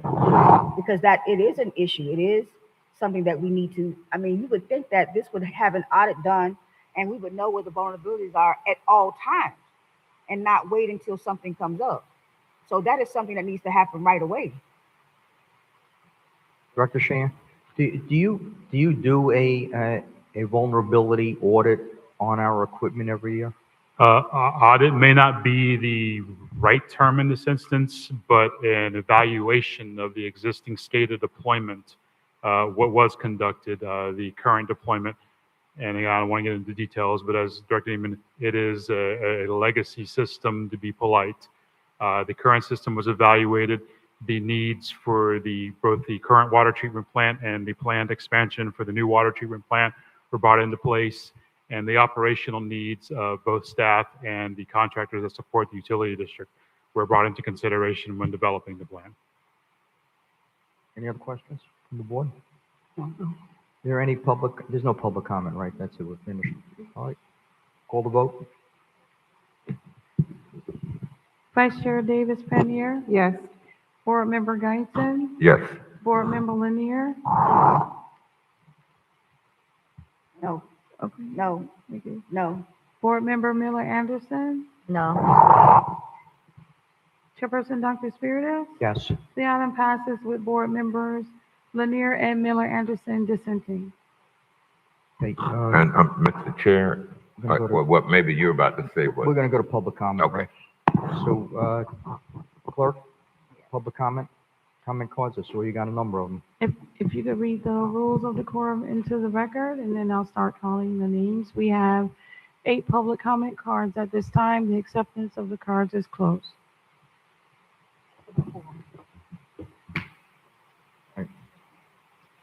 Okay, I just want to make sure that everyone understands that we're committed to civility and decorum by officials, employees, and members of the public who attend the meeting. The board has adopted rules of decorum governing public conduct during official meetings, which provides in pertinent part, officials shall be recognized by the chair and shall not interrupt the speaker. Public comment shall be addressed to the board as a whole and not to any individual on the dais or in the audience. Displays of anger, rudeness, ridicule, impatience, lack of respect, and personal attacks are strictly prohibited. Unauthorized remarks from the audience, stamping of feet, clapping, whistles, yelling, similar demonstrations should not be permitted. Offenders may be removed from the meeting. Please mute, turn off your cell phones, and please govern yourself accordingly. Thank you. Mr. Chair, the first public speakers are Margaret Shepherd, followed by Cindy March, and then Scott Lewis.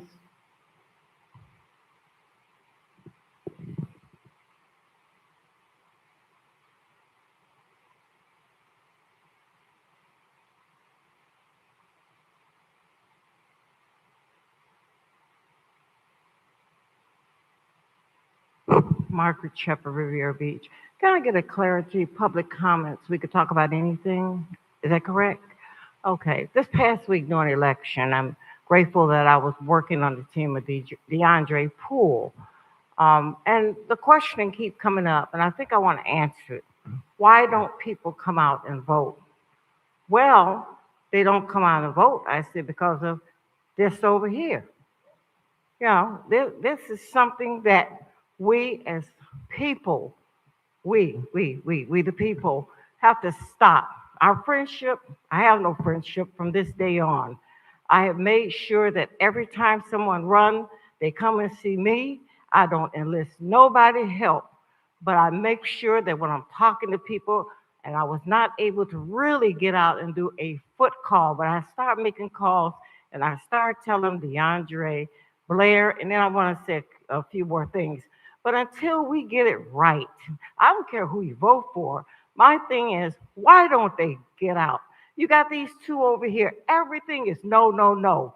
And it's tragic that the public see you and the public has no respect for you. And I hope 12 years, I think, and 6 years, it's just traumatic to sit here and be a part of not doing the business of the city. As far as the water, the two main breaks, I think, someone said you don't have to boil the water. I want to go tell you that when I went to some of these people's house, they didn't even have water in the house. And they were drinking from the fountain. So I had my girls to take water to the senior citizens while you all up in Denver spending $80,000 being the clowns that you are, saying this is the best city or this is city upon the sea. I don't know what you're talking about. But the one thing I want the public to know, they're spending money and you are suffering. The water is not, to me, I'm not trying to be funny, Josh, it's just not safe to drink.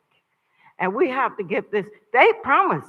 They went on their campaign, clean water, 12 years, 6 years. And you know what get me? When Mr. Evans was here, all these questions, they didn't ask Mr. Evans all those questions. I think everything was pre-planned. So when they got there, they didn't antagonize you with all these questions, but all of a sudden everything got to dot the I, hit the T, clean water. That's what the citizens of Riviera Beach need. As I was out in the public, I encouraged them. I wouldn't care if your mother running, your father running. Go to the polls and vote. This is tragic because nobody wants to even engage with some of you all. If I had to vote again, Mr. Guyton, you're top of my list. Cedric Thomas, the top of my list. The rest, Mrs. Spears, rest of you can go. Thank you for your comment, Ms. Shepard. The next speaker is Cindy March, followed by Scott Lewis and Edwin Ferguson.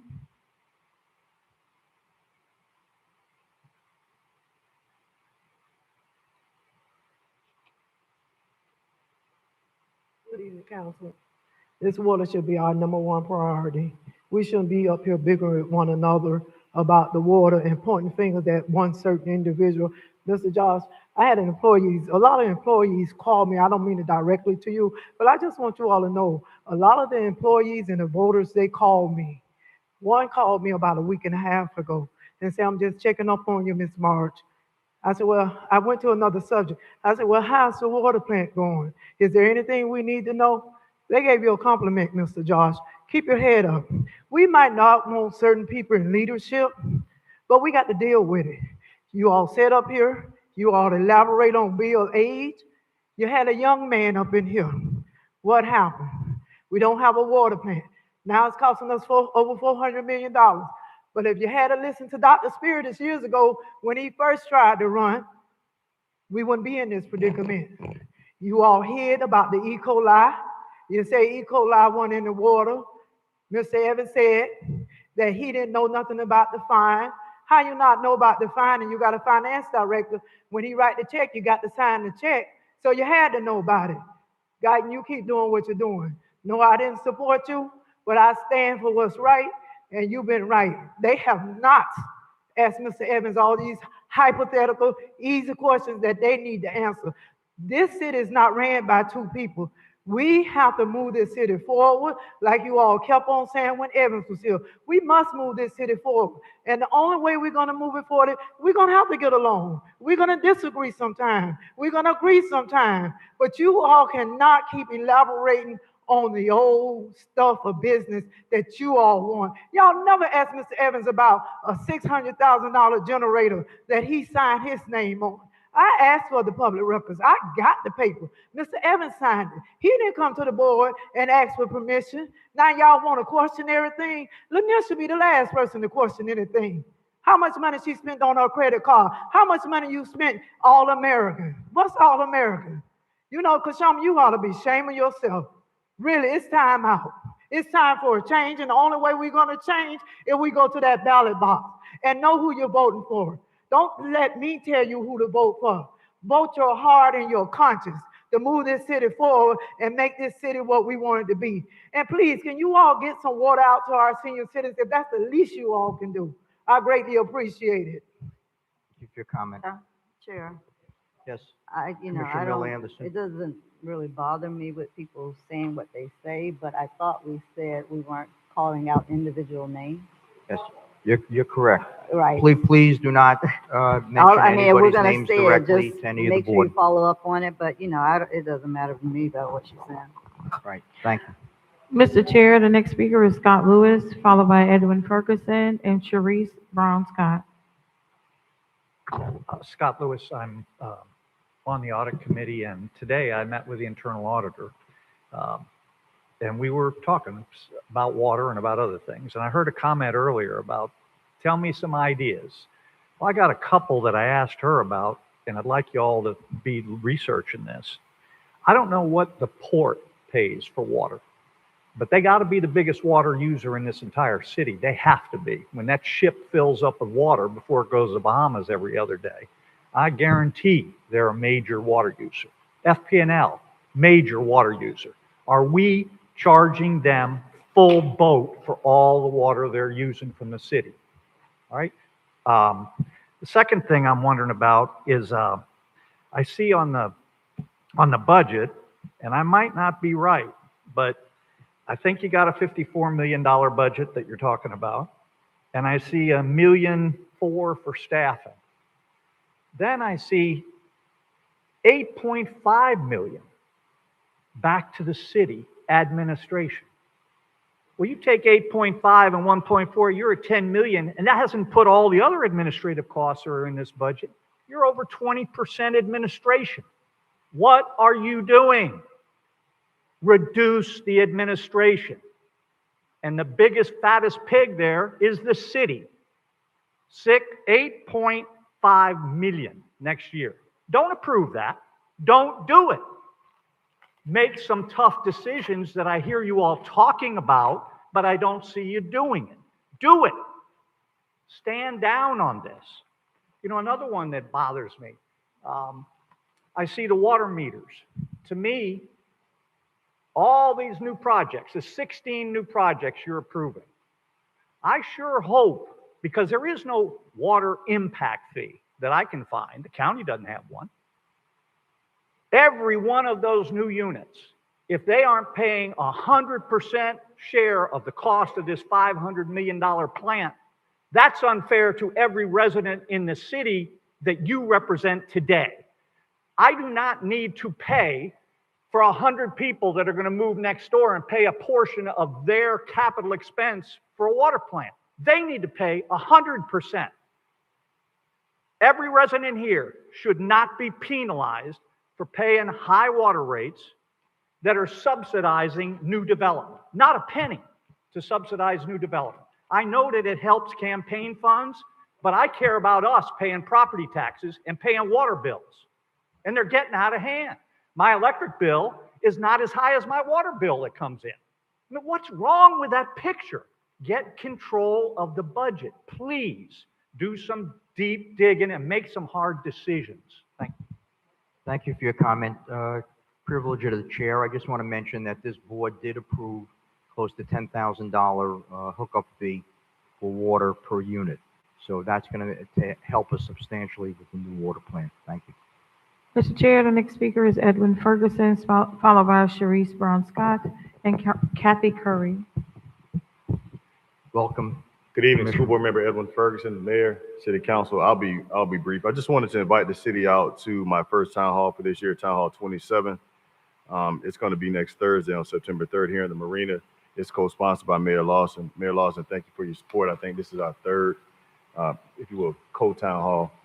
I'm just going to give you all an update on how the schools are performing throughout District 7, which you all know. I think most of you know runs from Riviera Beach down into Delray. Talk about some of the capital projects that we have on the books right now. I think we're at $250 million just in Riviera Beach alone, and that definitely is through my advocacy. So thumbs up for Riviera Beach in that regard, but there's some other projects as well that we have going on throughout District 7 that I want to advise you of because they directly relate to the overall experience of our residents here in Riviera Beach and throughout Palm Beach County. If you can't make it to that town hall, I'll have a follow-up State of District 7 town hall down in Delray on September 15th. It'll be at the Delray Full Service Adult Education Center, which was formerly known as Historic Carver High School, which is at 301 Southwest 14th Avenue. That'll be at 6 p.m. as well. All the town halls are always at 6 p.m. And again, that'll be on Tuesday, September 15th. Then I'll have a symposium back here in Riviera Beach regarding the 2026 referendum renewal and Amendment 3. That's the possible change to our in regard to the $250,000 homestead exemption. And so everybody, I'm sure many of you definitely know about the pros and cons to that, but I know a lot of residents who are going to have to vote aren't necessarily aware of that. So I want to bring that to their attention as well. So that town hall will be on Tuesday, September 22nd, also at 6 p.m. Then I'll have an update on the construction of the African American Museum and Research Library. That'll take place on Tuesday, October 13th at 6 p.m. So I'll be following up with you all as that nears as well. That's a $30 million project that I help advocate for in West Palm Beach. And then we'll be back here on October 17th, October 27th at 6 p.m. That's also one town hall. That'll be Town Hall 31 that I'm doing in co-sponsorship with Mayor Lawson as well, just to update you all on where things stand with the Riviera Beach High School, which most of you know, or hopefully know, will open in August of 2030. And again, right now we have that budgeted at about $195 million. Initially was 155, now it's up to 195. So a lot of things are happening for the better here in District 7, and I want to make sure that as many residents here in Riviera Beach and throughout Palm Beach County are made abreast of that. So that's why I'm doing what I'm doing. So I look forward to seeing you all at future events. Y'all have a good night. Mr. Ferguson, I'm sorry. Commissioner Guyton? Yes. We have, first of all, thank you for what you do for District 7, doing a great job. We have presentations by elected officials that represent us. We allow them to come in and have a PowerPoint presentation. You don't have to come and do the 3-minute if you'd like to come. Yes, sir. I'll be back. I was just giving everybody a heads up because we have the town hall next week. But yeah, I'm scheduled to appear before you all. I'm not sure if I think it's this month, but it may be early next month. But I'll be back. Okay. City Council guidance to talk to you all about how the Riviera Beach schools are performing, which I have a lot of good news in that regard. So I'll definitely have my presentations for you and everybody else. Document data and thank you, Mr. Chair. Yeah, Mayor? Thank you. And thank you again, school board member. You've done a phenomenal job just in your short period of time. With the same, that was in line with Commissioner Guyton, because I want to get you back to actually talk about some of the concerns that have been coming across the board. And one of the questions I was going to broach in the next weeks, but I know that was a reduction of about 7,000 students for across the county. Could that impact some of the capital projects that they're bringing to Riviera Beach, and how do we fight against that? Different side of the house, so no. Perfect. Thank you so much. And Different then side of the house. we'll add that to the agenda, hopefully, whenever the chair does bring that back for the board, hopefully sometime in September, and then make sure everybody comes out for the town hall with co-hosts. We already scheduled.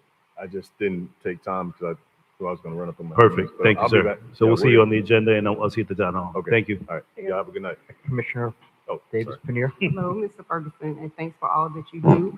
I want to say thank you on behalf of Riviera Beach Prep, as we are one of the schools that are slated to have an expansion. I have to say this, we are a little disheartened about our gymnasium, but if you would look into that a little bit and see if there's anything that you all can consider for our students at Riviera Beach Prep. And I believe my principal may have sent you an email. So, and if I don't mind having a conversation with you. I don't think I saw it, but if you want to resend it, Okay. I may have overlooked it, but I don't think Principal Simmons sent that to me. But you know, I'm always here for Riviera Beach Prep. So I just let me know. appreciate you. All right, thank you. No problem. Commissioner Ferguson, I want to reiterate what my colleagues said. We want to thank you for everything you do for our city. Yes, sir. We're all looking forward to the new high school, and thank you. Keep up the good work. Thank you. Thank you. I appreciate it. Thank you. I'll see y'all later. And congratulations again on the All-American City nomination. Councilman. Y'all take care. Thank you. Mr. Chair, the next speaker is Sharice Brown Scott, followed by Kathy Curry and Doretta Polk. Sharice Brown Scott. Good evening, everybody. First, I want to say I want to thank the mayor for embracing me coming into Riviera. Myself and my son, we came here a year ago. Although I had this property in Riviera for a while, we recently came to move. So I had to write down some things so I could just peruse it. So the central concern that I have is not merely the cost of the water that's going up in Riviera Beach. of course, it's increasing a lot, and I've definitely seen it over the past 4 years, right? But one of my main concerns is the quality of water and where the money for the increases are going, right? I feel like being a homeowner, I had to come out with a lot of money out of pocket just for filtration for my sink.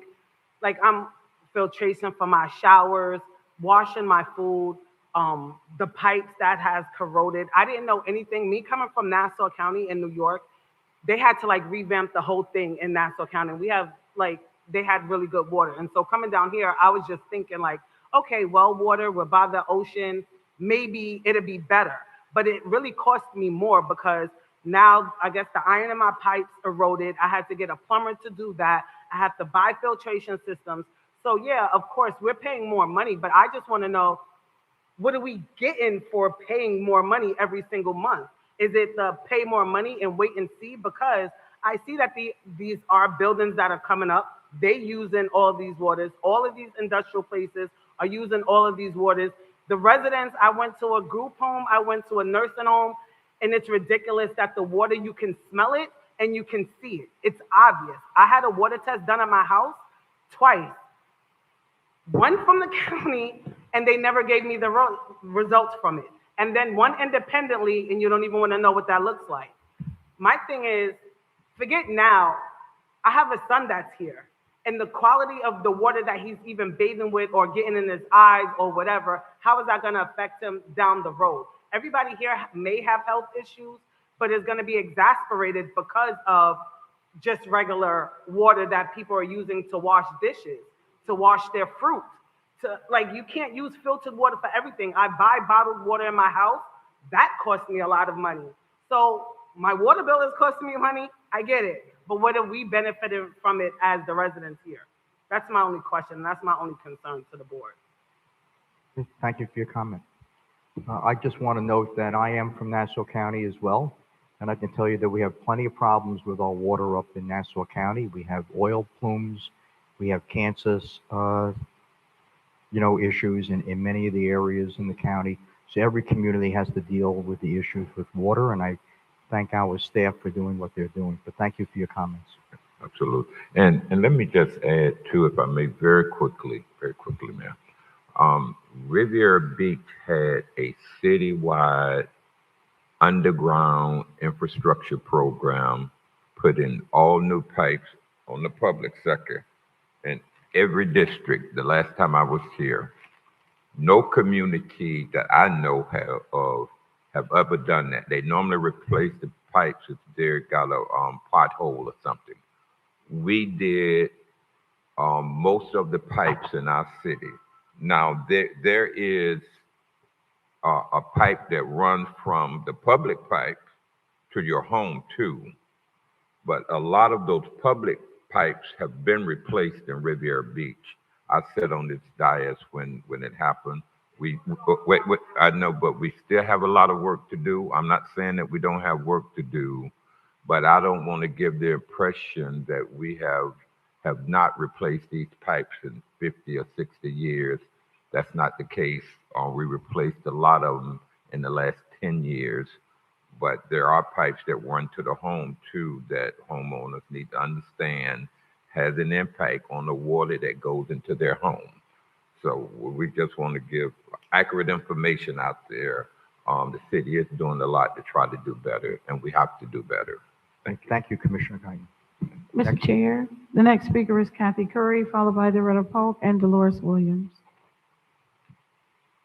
Good afternoon. I'm here this evening to speak on the water bill. Yes, the water of City of Riviera Beach once again. Our water has gone up 130%.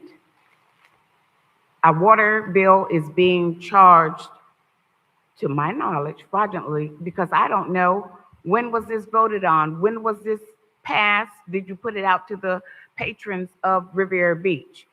If we use 800 gallons of water, you're charging us for 1,000. You're rounding up.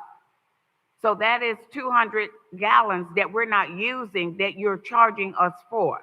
My water bill, and I have checked it for the past year and watched it, is over $100. That is ridiculous.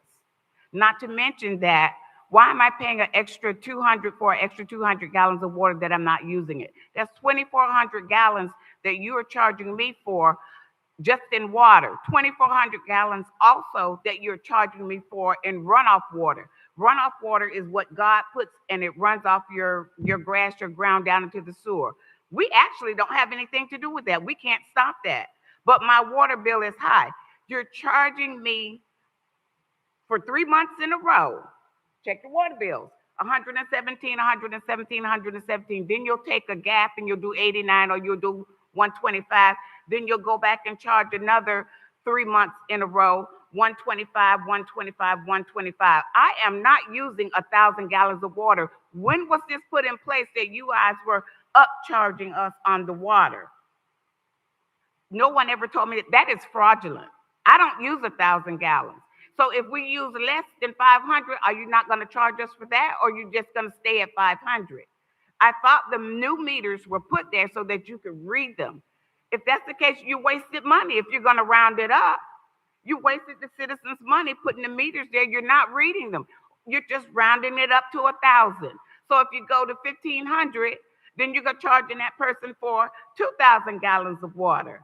I don't have that kind of money to give away, to waste, to throw away. And the water bill is consistently going up 130%. And I'm here to speak tonight because I went to the city water plant to get questions. They didn't answer me. They just stood there. They just looked at me as if I had nothing to say or I wasn't speaking about anything that concerned them. They have yet to come out to read my meter. They have yet to call me back and get with me. They have yet to even speak to me in person.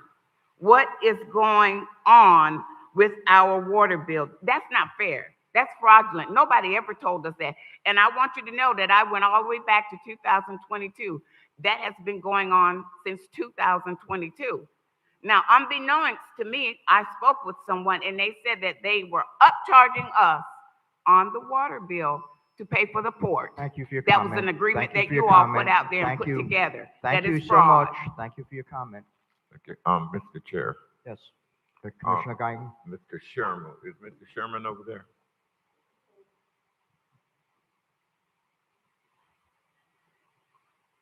While waiting for Mr. Sherman to come up, I do believe, Director, we have a minimum charge on water, so whether they use less, they get charged the minimum price, correct? Well, I'm about to ask Mr. Sherman that. Do we round up on a water bill? No, we do not round up. So if you, let's just say you start at 0, you use 800 gallons, you get charged 0. The next month, when you use another 800, you've now turned the meter at that 1,000 because now you've used 69, you get charged for that 1,000. Then you get charged, so it's only every time you hit that 1,000 mark. So there's no rounding up? There's no rounding up. There is the base fee, though. Please sit down, ma'am. Yeah. Ma'am, We're not going to have a ma'am, debate back and forth. we don't do that Thank you. here. We're trying to No, answer wait. your question. Yeah, I'd like for accurate information to get out because this is an emotional issue. And if there's something being said accurate that we need to correct, I want to know about it. I didn't know if we rounded up or not, to be honest. I didn't think we did, but I didn't know. So we do not. We do not. We do not round up. The young lady said that no one has ever gotten back to her with somebody from the utility district or from your office. I'll get the information. Please get with her and explain how our water bill is calculated so that she can have some Yes. accurate information. Chair. Thank you. Chair, Yes. can you speak on the base amount? Right. the monthly, because I think that's another charge. I don't have it with me. Trying to think if I have anything in my bag. But that's basically a minimum fee no matter what, right? But yeah, there's a base fee that pays in essence for all the fixed costs. And I'm trying to think, combined water and sewer, it's about $50 a month for that base. And then you're getting charged again for every 1,000 watts. And again, you get charged for 1,000 And when the meter turns to that 1,000, you get charged for 1,000 gallons of water, and then you also get charged for 1,000 gallons of wastewater that go with it. And then the wastewater is capped for residential at 10,000. Okay, thank you. Okay, Thank you, Commissioner Mr. Finish. Chair. And please get with the I young will lady to. get her information and contact, yes. Okay, thank you. Okay, clerk. Mr. Chair, the next speaker is Doretta Polk, followed by Dolores Williams.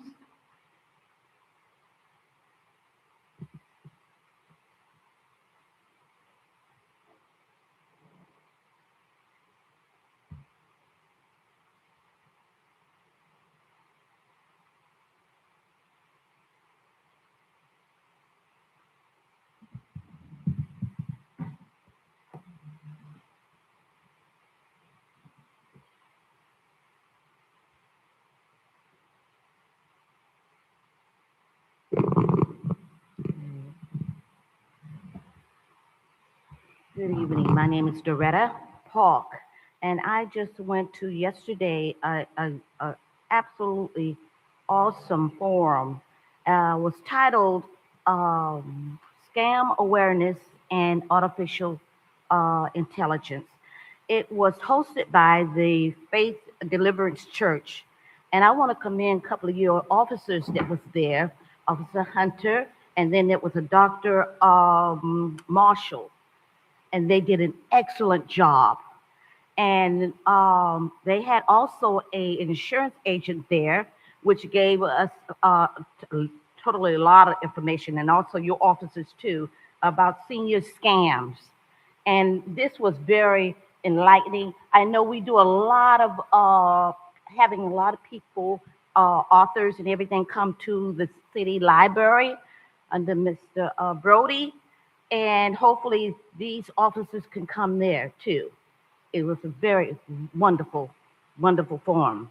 And I learned a lot. And when we were there, we actually phoned one of the mother of the church. Her phone rang and it was a scam. We were listening to it. And they say, see, this is how it happened. But I want to talk also about a serious situation that's happening at my home.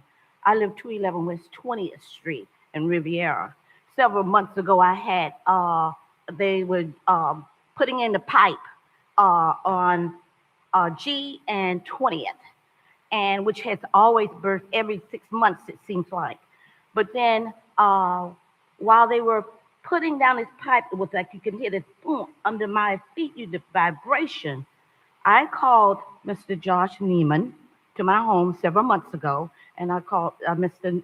Gatlin came out, and then the next day Mr. Neiman came out. I never heard back from them what the problem. But although Mr. Neiman said to me outside, we were like this much apart, and he said, Ms. Park, we're going to use a different type of machine to further put this pipe in, and the vibration would not be as severe. Did you not tell me that? Okay.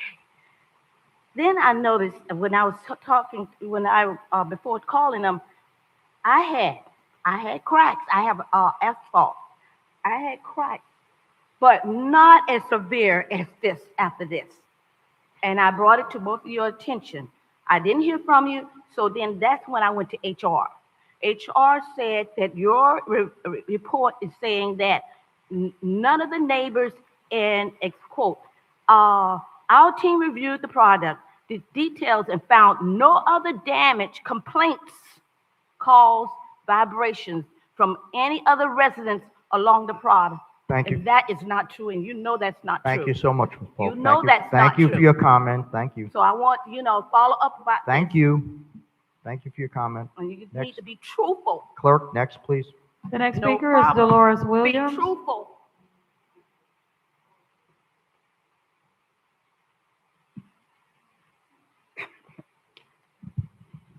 That's my friend Shorty. I do like to thank everyone for being here tonight and all the people that's watching. I have problems with the water, Mr. Josh. You're in the Oak Ridge tonight, boy.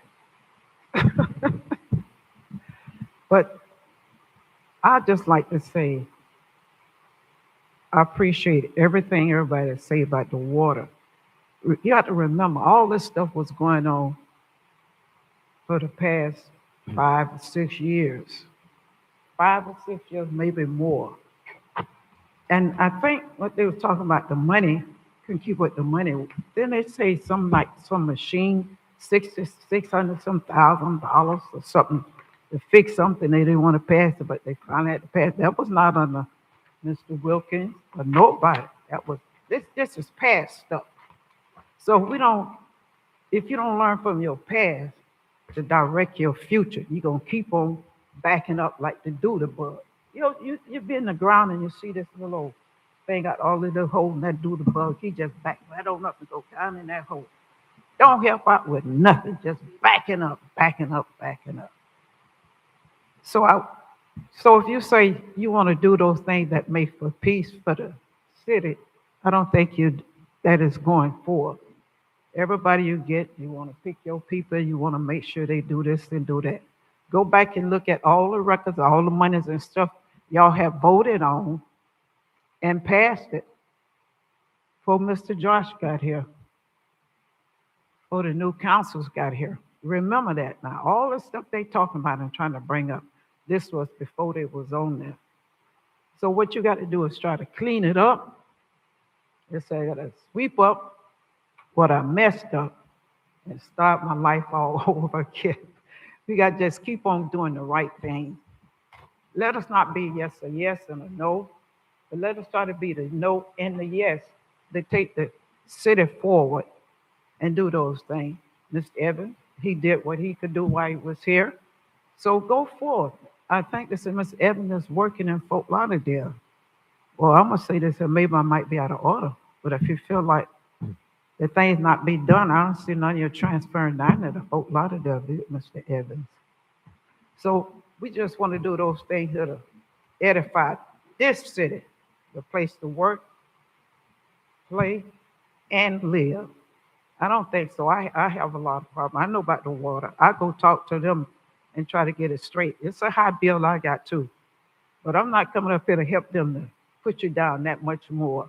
What we need to do, you voted on him, what we got to do, all those things, keeping up with all the money. Some of y'all not Thank you for keeping your none of comment, the Ms. money Williams. that y'all have passed. Thank you. Mr. Chair, that's the last public speaker. Okay. Mr. Chair, we're now on item 7B. Resolution number 37-26 UD, a resolution of the Board of Directors of the City of Riviera Beach Utility Special District, Palm Beach County, Florida, retroactively approving the repair of 2 wastewater collections, Force Main, one on Blue Heron and Gardens, and the other by the Hinterland Group, in accordance to Loxahatchee River Environmental Control District Piggyback Contract IBT 24-001-00131 for wastewater and IQ General Construction Services and Emergency On-Call Repair Services in an amount not to exceed $305,667.47 from Project Code 23035 Emergency Repair, and authorizing the Utility Special District Finance Director to make payments from Project Code 23035 in an amount not to exceed $305,647. My apologies, $305,667.47, and providing an effective date. Mr. Chair, there are no comment cards on this item. The acceptance of comments cards is now closed. Is there a motion? Okay, thank you. Commissioner Guyton makes the motion. Second by Commissioner Davis Panir. Mr. Chair, if I may. Director. As noted in the title, this is for the repair of the 2 force main breaks that occurred over the past month and a half. One was located on Blue Heron Boulevard and Gardens Road, and then the other at MLK and Congress. As we talked about during some of our agenda preps, when we have a force main break, those breaks not only require fixing at where the break occurred, but they also require additional attention at the lift stations that are turned off to be able to isolate that break, stop the flow, and make the repair. And so during specifically the Blue Heron and Gardens Road incident, we had around, believe it was 9 vacuum and pumper trucks driving in circles for approximately 8 hours, pumping those lift stations, and which is the reason. The other reason that this price is so high is specifically on Blue Heron, the MOT that was required to do that work because of DOT road was expensive, especially being the emergency that it was. Any questions from the board? Yeah. Yes, Commissioner Lanier? Why are we being asked to approve this retroactively? I know that you said that when did these failures actually occur? Within the last month. Within the last month. So there is no contingency for the city to pay for this type of? Mr. Chair, if I may. Yes, Director. So during one of my budgets one of our agendas over the past year, I tried bringing an agenda to the council, and it was not approved in May for $500,000. And you told me to bring these back on a case-by-case basis after the work had been done to approve them. After the work had been done? Yes, ma'am. I didn't agree to that. Yes, I remember that conversation. So you have a piggyback contract, which is, again, this is a lot of piggyback for a night. I mean, the USD does a lot of piggyback for some reason. I don't know why. So were there other contractors who were contracted or contacted for emergency pricing other than this Loxahatchee River Environmental Control District? Mr. Chair, if I may. So it was actually the Hinterland Group, a local company, that did the work. The Loxahatchee River District, that's just the contract that we use to piggyback these services. During these two specific incidences, the Hinterland Group was the only one available at that time, especially for the large amount of deployment, specifically related to the Blue Heron and Gardens Road. So we actually used, but we actually used additional vendors on top of them that are located in the city to help with that break. So this, I didn't see anything. There was any backup for labor, materials, equipment, markups? Was there any backup for that? I didn't see that. Yes, ma'am. It should be in the, you see where the attachments for quick bills 24 and 20 -0225, and then 24 -20. Okay. Now, what was the cost of this that happened before? You said this happened before. So what was the average cost of this? So no, what I had stated was there was 2 separate breaks that this is covering. One on Blue Heron and Gardens, and one on MLK and Congress. Those 2 force main breaks that were fixed by Hinterland need to be paid now. Okay, so I have a problem with retroactive payment for anything, regardless, because what that does is puts us in a position where we have to pay it now. So anything that is retroactive, I think that it could be taken care of before you get to us. Director, can you tell us how much time you had to make a Can I decision? finish? You're privileged of the chair. Mr. Chair, because these are wastewater breaks, they have to be fixed immediately. Immediately, correct? And as I stated in May, I did try to bring a contract to the board to pre-approve a dollar amount to have emergency funds available should an emergency occur. Right. If you didn't make those repairs, you'd have another break that would cost us hundreds of thousands of dollars again to repair, correct? Yes. Thank you. I don't like Commissioner I Lanier. don't like how you coach him. I don't like that. I don't like how you go back after. Please, I'm allowed to ask I'm questions the finishing. same way you are. Can I finish talking? Thank you. Well, I didn't call on you yet. Can I finish talking? Yes, you can now. All right, Commissioner thank Lanier. you. So yeah, you coach him. Every time I ask a question, you go behind me and say, "Oh, well, what about if it was this, or what about if it was that?" I don't like that coaching that you're doing to this man. It's a matter of Because coaching. I have an there's- expertise no, that I'm bringing to the Can table. I finish? Can I finish? I know what's happening, and that is not the way staff is supposed to answer questions, not with you coaching them. And I'm gonna say that, and that's the way I feel about it. Now, Mr. Neiman, in regards to the piggybacks that have happened on this agenda tonight, there are like 6 different piggybacks. How I think that when we talked the last time, we talked about how you would work with procurement to be able to try and bid some of this stuff out for the utility districts for itself and not go through piggybacks every time we have a problem. what's happening with that in regards to procurement? Mr. Chair, if I may. We are working with procurement and do plan on starting advertising more of these projects and equipment in the next fiscal year. The problem with a lot of the equipment that we're purchasing right now, these are things that are breaking down that are critical to operations. And so if we do our own solicitation, they take anywhere from 60 to 90 days to prepare and then another 120 days, 90 days to advertise. And so because we need them so quickly, and this is what I think was the Achilles heel of some of the past administrations. When things would break, the procurement process is long, and as it should be. There's checks and balances in there, but having to not use something that's already ready, that a price has already been competitively bid by somebody else, that generally has a better price because it's an older, that hasn't been affected by inflation, puts us in a better situation. But I will be working with procurement to bring more of these.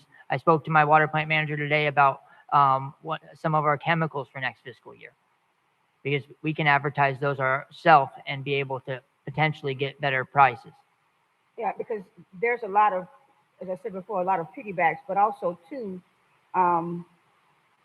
this retroactiveness is something that we have to slow down with, because we're coming here and we are paying bills that have already been, this is what, 300,000, the other one was 600,000. That's $1 million already that has already been spent. And we need to be able to come back and approve these before it's actually being spent, because it's happening too much. And I understand the state of the water plant. I know we're getting a new one because of it, and I understand that. But at least when you're doing these piggybacks, at least get 3 bids, at least get something where there's some type of way in which you are looking at other vendors for this work. Thank you. Finish, Commissioner Lanier? I'm done. Okay, any other questions from the board? Clerk? Vice Chair Davis Penier, Yes. Board Member Guyton, Yes. Board Member Lanier, No. Board Member Miller Anderson, No. Chairperson Dr. Spiritus. Yes. The item passes with Board Members Lanier and Miller Anderson dissenting.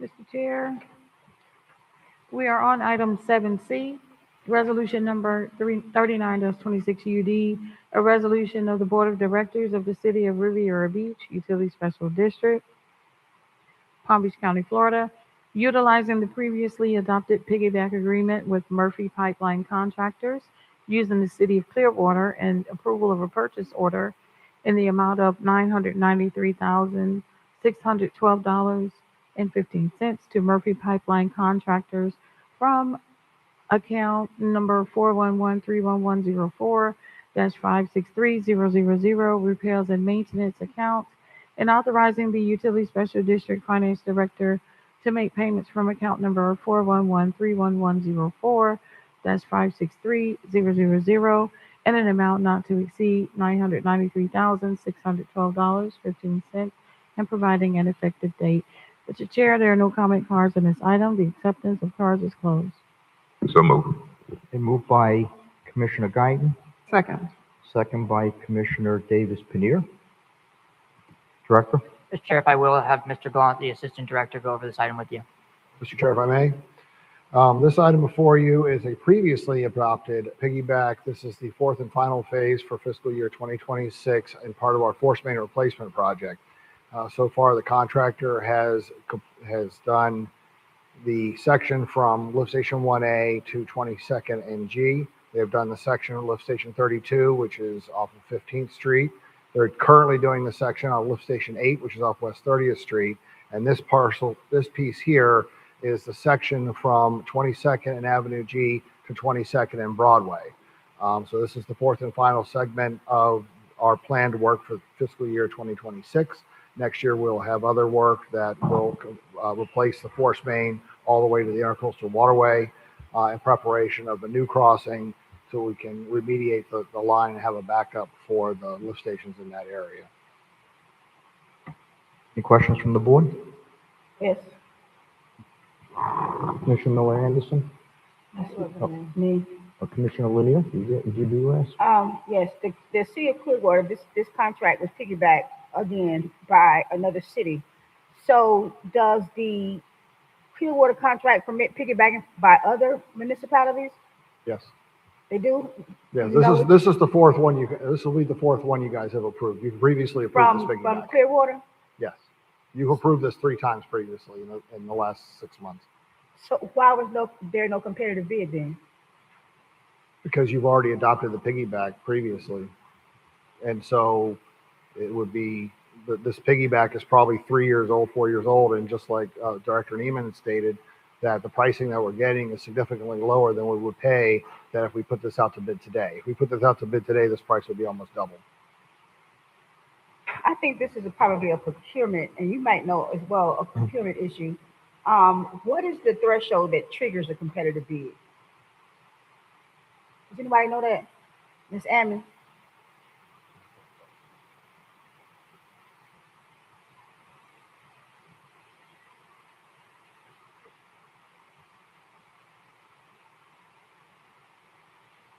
Hello, good evening. I'm Tanya Ammons, Director of Procurement for the City of Riviera Beach. Per the Code of Ordinance for the City of Riviera Beach, $25,000 is the threshold to trigger a competitive solicitation. Okay, so you review and approve this piggyback? Yes. Okay. So justifying this non-competitive award, how do you do that? So as Mr. Neiman has stated and others in the past, competitive solicitations or piggybacks are a way for us to yield competitive pricing, increase, I guess, the time, because it does take time for the procurement process. So piggybacking and cooperative agreements are definitely standard in the industry. We ask each other, does anybody have a particular contract that we could use?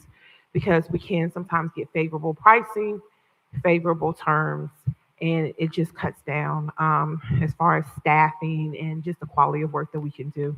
Based upon, then it helps balance out the need versus the actual persons that are working to do the work. Yeah, and I know that the assistant director said that we've done it before, but this is $1 million, and not to consider it was zero competitive bidding, and not to consider any other vendor for $1 million is a lot. And that Murphy Pipeline Contractors was the only vendor considered. That's a lot for $1 million. Yeah, so what we look for is for a piggyback is the original vendor did do the competitiveness. So they did the competition, or they posted the solicitation, they did the evaluation, and then the contract was awarded. That's for the piggyback. Also then for and so cooperative agreements operate very similarly as well. Usually have a lead agency that does the work really on our behalf. And so do we know how they do it? Do we know how they do it? Yeah. The same standard. Same as the cities? They will post the solicitation, they will post RFP, they will post RFQ, a request for qualifications. They will accept, they will evaluate, they will post, and there's an award. Yeah, and that all sounds good, but $1 million is a lot to just not be competitive to put it out for bid. That's just what I'm saying. If I may, ma'am, in the industry. And I know the industry with the utilities. No, I meant you could do a fire truck. I mean, those are millions of dollars. You can do construction. We don't have to go out for construction all the time. I know we do here, in the city, but I work in entities that we use cooperatives to do construction of 10, 20, $30 million. You do it, you balance the work or the number of employees you have, you balance the need, you balance the expertise. And so $1 million for us, meaning general, is not a lot. I understand. And I think that my issue with this is that when we do piggybacks, we bring in a company, we have no say-so to speak, on the sub that they have. And that's really what I'm concerned about, that we keep piggybacking off of other cities, and we have no control about the local participation. We have no control about the subs that's going to be on that job. And it's $1 million. They're going to have some type of somebody in this city that may have that kind of experience for a sub. So I think that, when you do all these piggybacks, that's my heartburn with it, is that there is just no room for local and, for local subs. I will concur with you on that topic. Just for the board, acknowledgement, I would need to probably double my staff for the amount of work. No, seriously. I mean, the average solicitation is 50 to 70 steps or tasks for the average solicitation from the time we're asked, time we review, time we do research, before, we put it out, we have to post, we have to answer questions. It is actually not necessarily the quick process from all of the steps. So if we're averaging 50 to 70 steps per solicitation. But I think that's a good thing, and it's a good thing because when it comes to the city, we have some say so on local participation, some say so on subs. So I think that when we have an agenda that's full of piggybacks, it gives me pause because we don't have that control anymore. Yes, ma'am. That's it. Finish, Commissioner Maria? Thank you. Thank you. Chair. Ms. Mr. Chair. Yes. I just have one thing. For this particular contract, there are no subs. It's self-performed, and for this work, there's 3 companies nationwide who do this work. So the chances of finding somebody, even in Palm Beach County, a contractor in Palm Beach County who can do this work is probably going to be difficult. Murphy Pipeline is based out of, I think, Miami. And so they are in the state of Florida, but there's literally 3 companies who do this kind of work nationwide. So, and they're self-performing all their work. I know they have employees that live in Palm Beach County. I don't know if they live in Riviera Beach per se, but they do have employees that live in Palm Beach County. Thank you, Assistant Director. Chair, can I ask Yes. a question? Do you see that majority of the piggybacks that we do are for emergency services or items, or is it just across the board? We just do a lot Mr. Chair, if I may. because of and I understand what Director Ammons was saying. It's convenient. I mean, the cost and everything. I understand that, but what do you see? Mr. Chair, if I may. Yes, So for the majority of the equipment, chemicals that we purchase, we either look for a co-op or a piggyback. It makes it so it can be done quicker, more efficiently with less staff. Somebody's already done the exact same work that you're going to undertake in a separate city that has the same exact requirements as we do. So it's all been competitively bid by statute. And so we look for those. The other advantage, especially when it comes to chemicals, if a contract's 3 years old, we're getting chemicals that are 3 years old. It's like buying gas at a price that was 3 years old. Maybe I'm paying $1.98 3 years ago. But my point is we generally get, and more often than not, I would probably say 95% of the time, get better prices using existing piggybacks. I mean, when a contractor visits me or I need a piece of equipment, the first question I ask is, do you have a contract that I can use to buy this? Mr. Chair, Yes. I know that it's been referenced a few times about other cities have already kind of done the work and the piggybacks are easy and we know that they've gone through a competitive process. That's good to say, but as we know, there are times we have had some issues with our procurement and we don't know that they didn't have the same problem. So we can't just say they did it, it was perfect, it worked out. They could have had issues too, but we don't know that. So we know what we can do, but we're taking on something that we don't really, it should have been competitively bid it, but we don't know that. We're just assuming that because it made it to the table to be able to be a piggyback. So that doesn't comfort me to say that it's, they've done all the hard work and all of this stuff because we don't know their processes. We know ours, but we don't know theirs. And like I said, we've had some problems over the years in procurement. So, and where we've had to throw things out. So we don't know that their process was done correctly either. So that part, I'm not, that doesn't comfort me in terms of saying that they've already done the work because we don't know that they did the work. I do appreciate that this project was within the District of 2, where we have had some issues, quite a bit of issues. So I know there was a lot of work that's been done over there. I can't really don't know the amounts. And you know, people are saying, oh, she's saying voting no to a lot of things tonight. There's a reason why I'm voting no, because I don't vote no all the time. I'm voting for a reason, because I have had some experiences that where I have not been able to trust what is being told to me. So that's the reason why I'm voting no on a lot of things tonight. So, you know, there's a reason why I do things. You know, I'm not just up here voting no because I feel like voting no. And for you, and even for anybody to even suggest that makes no sense, because that's just typically not how I operate. But I am not comfortable with voting yes on some of these items. And because of my previous experiences and what I've been told, which may or may not have been true, I'm not putting my name on something as a yes on this type of money until I'm comfortable with what I'm being told. Thank you. Thank you. Chair, I just one more Mr. question. Chair. Commissioner Lanier, I just want one more question. and then Commissioner Guy. Ms. Edmonds, this is one more question I need to ask. Because I've really been trying to figure out but just in general about piggybacking, sole source, single source. So if it's a piggyback, and you said this is the only person that can do it, why would you not do a sole source or a single source? What's the difference? So, if I may share, a piggyback is not necessarily a sole source or a single source all the time. It can be, but in a lot of these cases, there are others who have responded and solicited. So I'm just asking to piggyback that contract. That's it. We don't get into single source, sole source language based upon me saying, oh, okay, it's no different than you going to a friend's house, you see her couch, and you say, I like the couch. How much did you pay for it? And where did you get it from? And then she tells you, and you walk into that store and you say, I want that same couch.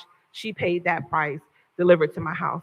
I'm just piggybacking. I just have the information. Someone else has already done the work for you.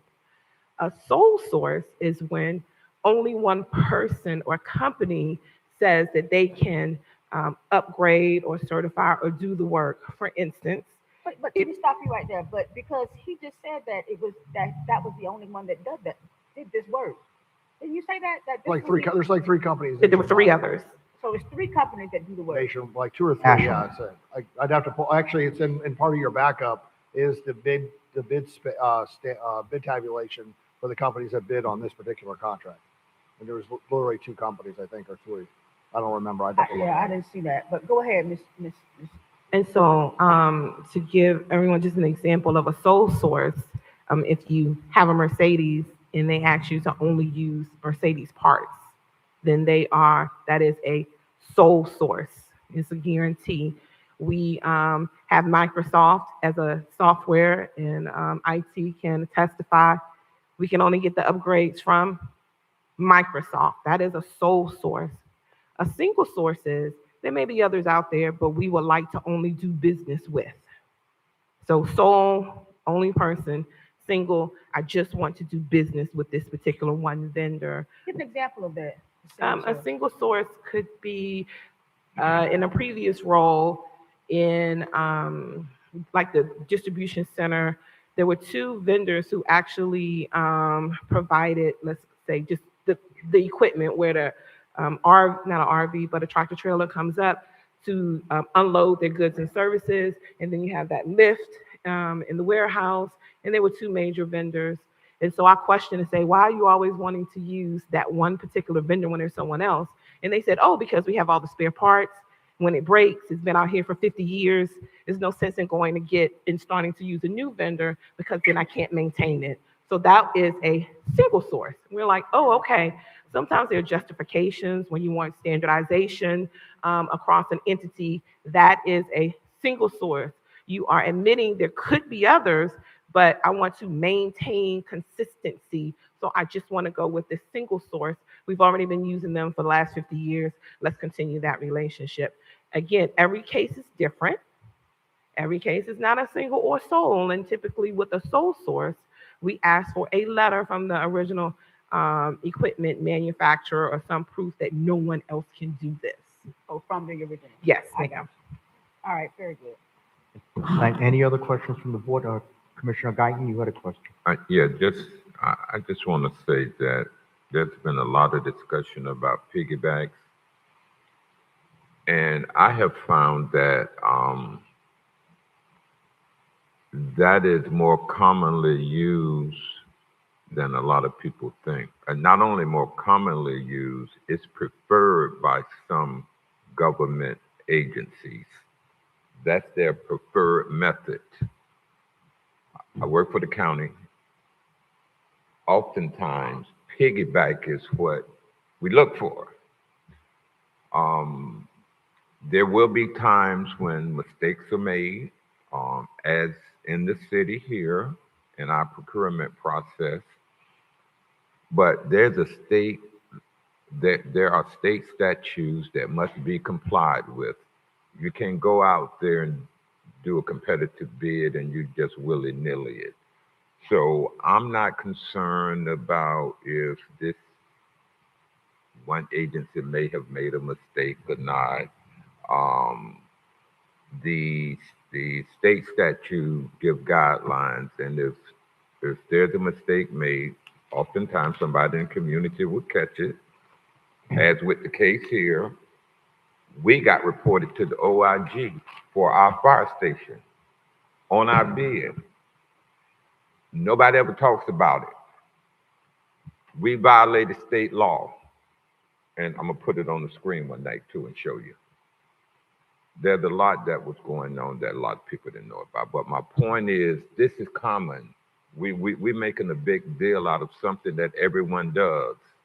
And you know, I just don't want us to get bogged down in the minutia with something that is commonly used. That's all I have to say. Chair, Thank you. Yes, Commissioner Lanier? I just want to say to Commissioner Guyton, I wasn't making a fuss about the piggyback. My issue with the piggyback was the fact that you have very little control over local participation. That is what I was saying about it. It wasn't that it's not done by other cities or it's something bad to do. It was that we lose control of local participation when we do piggybacks, if local participation is warranted. So that's the reason why I had some heartburn with that, and not because, you know, whatever you said. Thank you. Any other comments? Thank you, Ms. Ames. Director Ames. Clerk, call the vote. Vice Chair Davis Panier, Board Member Guyton. Yes. Board Member Lanier. Board Member Miller Anderson. No. Chairperson Dr. Spiritus. Yes. The item passes with Board Members Lanier and Miller Anderson dissenting. Okay, Clerk. Mr. Chair, we are on item 7D, resolution number 42, excuse me, that's 26 UD, a resolution of the Board of Directors of the City of Riviera Beach, Utility Special District, Palm Beach County, Florida, approving the purchase of lime from El Hoist LLC in an amount not to exceed $210,000 from the Water Treatment Plant Contingency Account Number 411-31103-559990, and authorizing the Utility Special District Finance Director to make payments from the Water Treatment Plant Operating Account Number 411-31103-559990 in an amount not to exceed $210,000 and providing for an effective date. Mr. Chair, there are no comment cards on this item. The acceptance of the cards is closed. Okay, is there a motion? So moved. Moved by Commissioner Guyton. Is there a second? Second. Second by Commissioner Davis Panier. Director? Chair, if I may. So as stated in the title, this is for the purchase of lime, which is our primary treatment chemical for our lime softening system. This will get us through the rest of fiscal year 2026 and into 2027. As stated during our budget presentation in FY25, we purchased over $1.4 million worth of water from Seacoast. And in FY26, or to this point in FY26, we purchased less than 30,000. And that means we're treating our own water. So with the treatment of our own water is additional chemicals, and that's what this is. Any questions from the board? Is it? Commissioner Lanier? Is this in line with the historical pricing for lime? Yes, ma'am. This is the same exact price that we've been paying all year. So how much do we use of this in a year? So in general, and I can get you the exact numbers, we would be okay through the rest of the fiscal year. But because we've treated so much more of our own water, this particular year, we're using so much more. And like I was saying, last fiscal year, we had purchased water from Seacoast almost on a weekly basis. And this year that hasn't happened, so we're using more chemicals. Okay. Okay. You finished, Commissioner Lanier? Yes, I'm done. Thank you. Any other questions from the board? Okay, none, clerk. Vice Chair Davis Penier, yes. Board Member Guyton, Yes. Board Member Lanier, Yes. Board Member Miller Anderson, Chairperson Dr. Spiritus. Yes. The item passes with Board Member Miller Anderson out. Mr. Chair, our next item is item 7E, resolution number 44-26 UD, a resolution of the Board of Directors of the City of Riviera Beach, Utility Special District, Palm Beach County, Florida, adopting the fiscal year 2026-2027 operating budget and providing an effective date. Mr. Chair, there are no comment cards on this item. The acceptance of the cards is closed. So moved. Moved by Commissioner Guyton. Is there a second?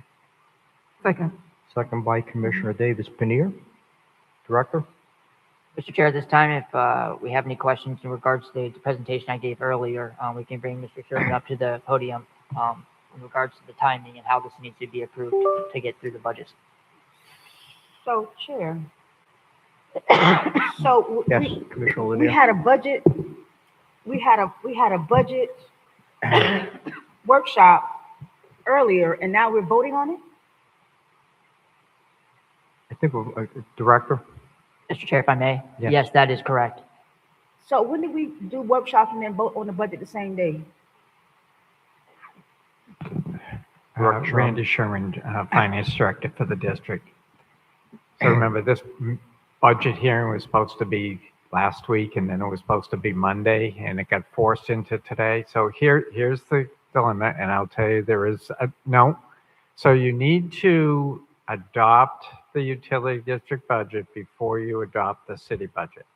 So if the city budget is going to get approved on September 16th, you have to have adopted the utility budget before that, because when you adopt the city budget, you're adopting all the budgets in the city, including the utility district budget.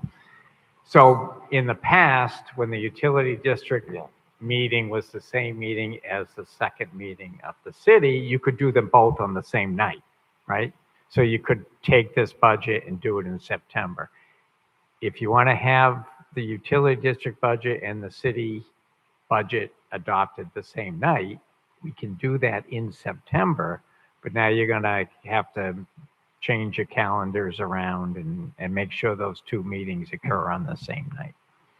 So again, we could delay this till September, but the utility district meeting would have to be before the city. Right, and I do not feel comfortable with going through a budget. And I think that when I got here, it was 6 o'clock, and you guys were almost done. Yep.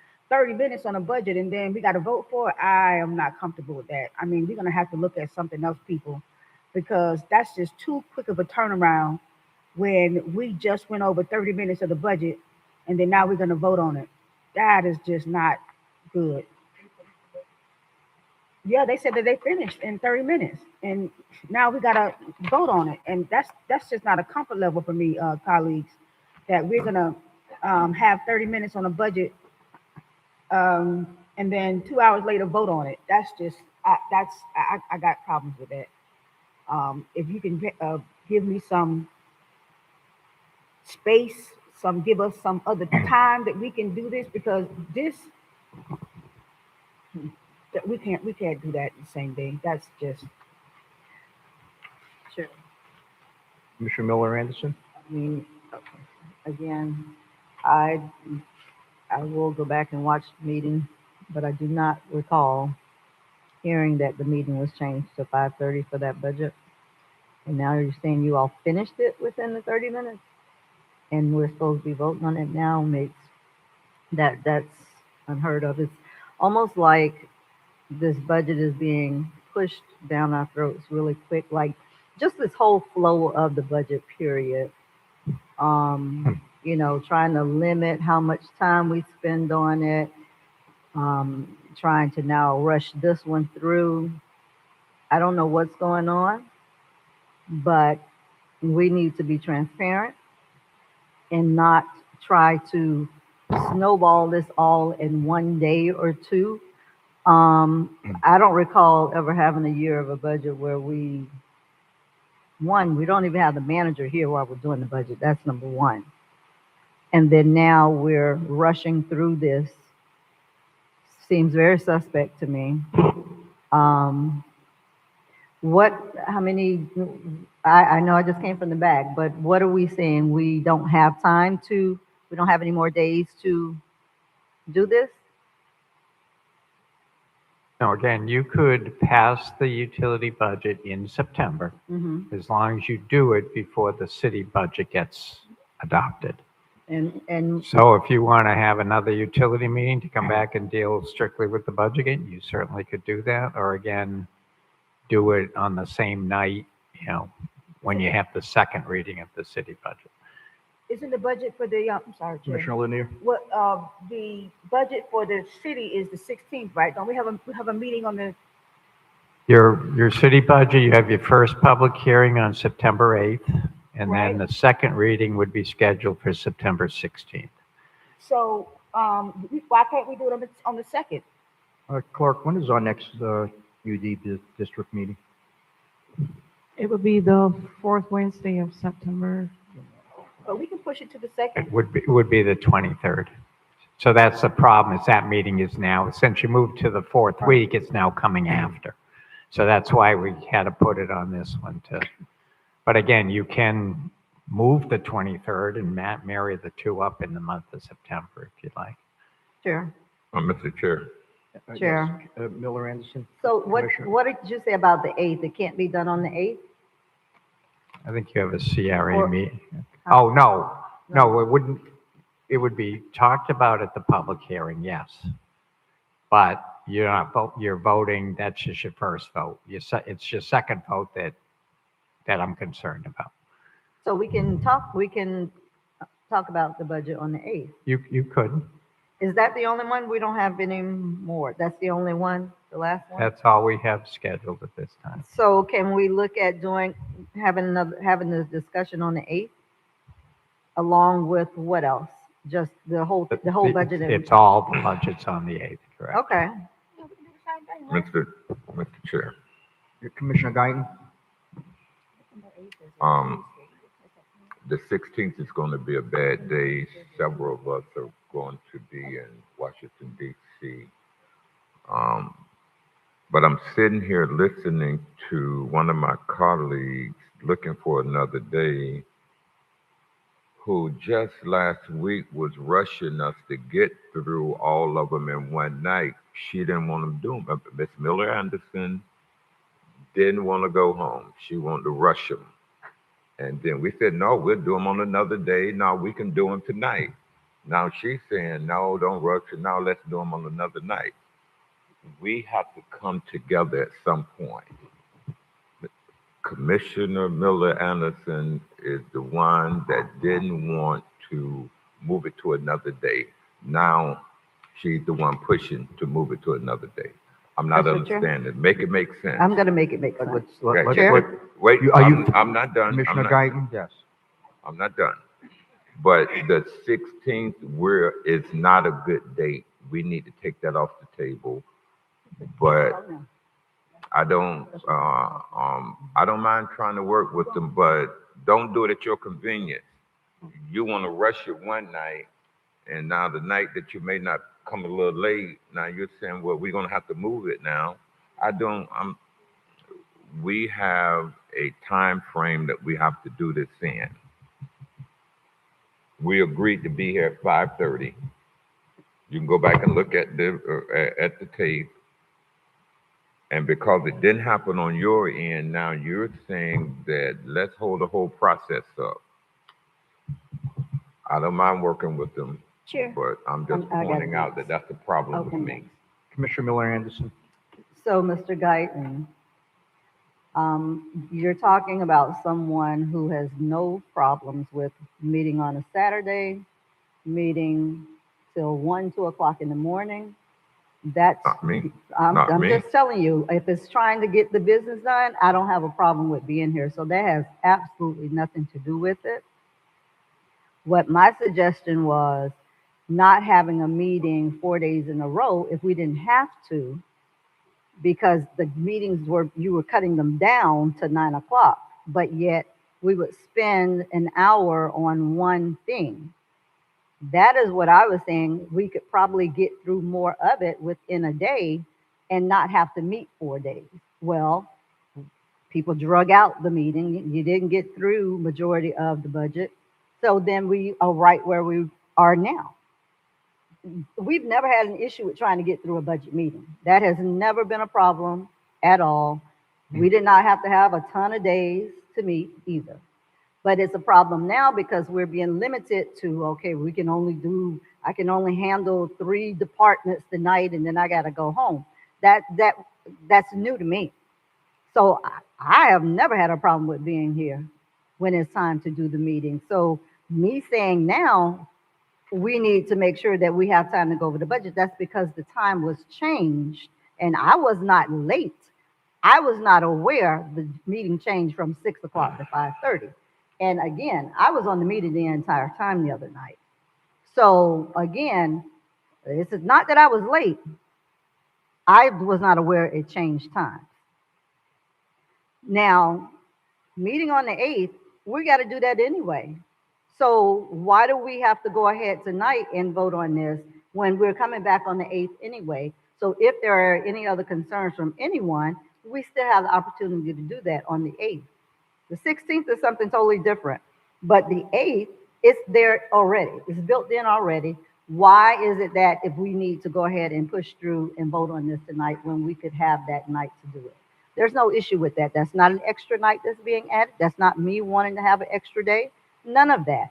So, you know, again, you don't hear me up here complaining about, I got to go hurry up and go home and go to sleep, or I can't stay up past 9. No, none of that. No. And we can do it on the 8th. I'm sorry, Mr. We can do it on the 8th. And the reason why we're taking so long now, because Please,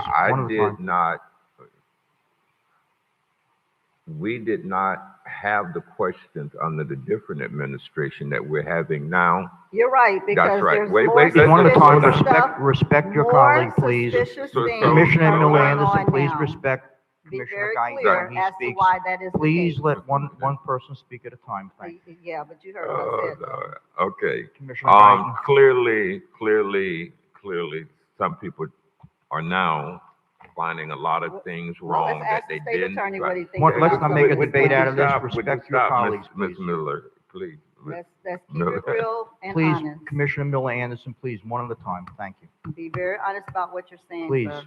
I'm being very honest. Talk about the state attorney's Please, let's office. not make this a debate. Let's respect We each other. will accept back then whatever it said We didn't have that. and keep it moving. But now we want to pick everything apart, everything, which is fine, but you didn't do that with the other administration. didn't have that Whatever they issue. put forward, you agreed to I knew it, what was and going you kept it on. moving. There's Please, a one lot at a of time. stuff After happening Commissioner now Guyton that is speaks, not Commissioner being Miller shared with Anderson, the you will entire get to speak. board. So yeah, it's a problem now for me. I'm just telling you, you can't fault me for the way I'm thinking and feeling. So I want to make sure that I am voting on the correct stuff. and Okay, not being let's told identify lies. a date because we're not getting anywhere Okay. now. Let's identify a date that we're going to do this, and let's get the employees home. Would the board like to change the date? Is there a consensus to change the date of this?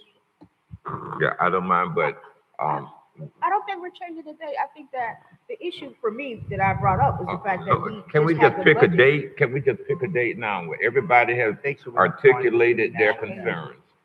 But what do you mean, Throw pick off a by date? change. The 8th is still on there, right? Because that's already, I'm saying there. if you don't want to do it tonight, let's pick another date.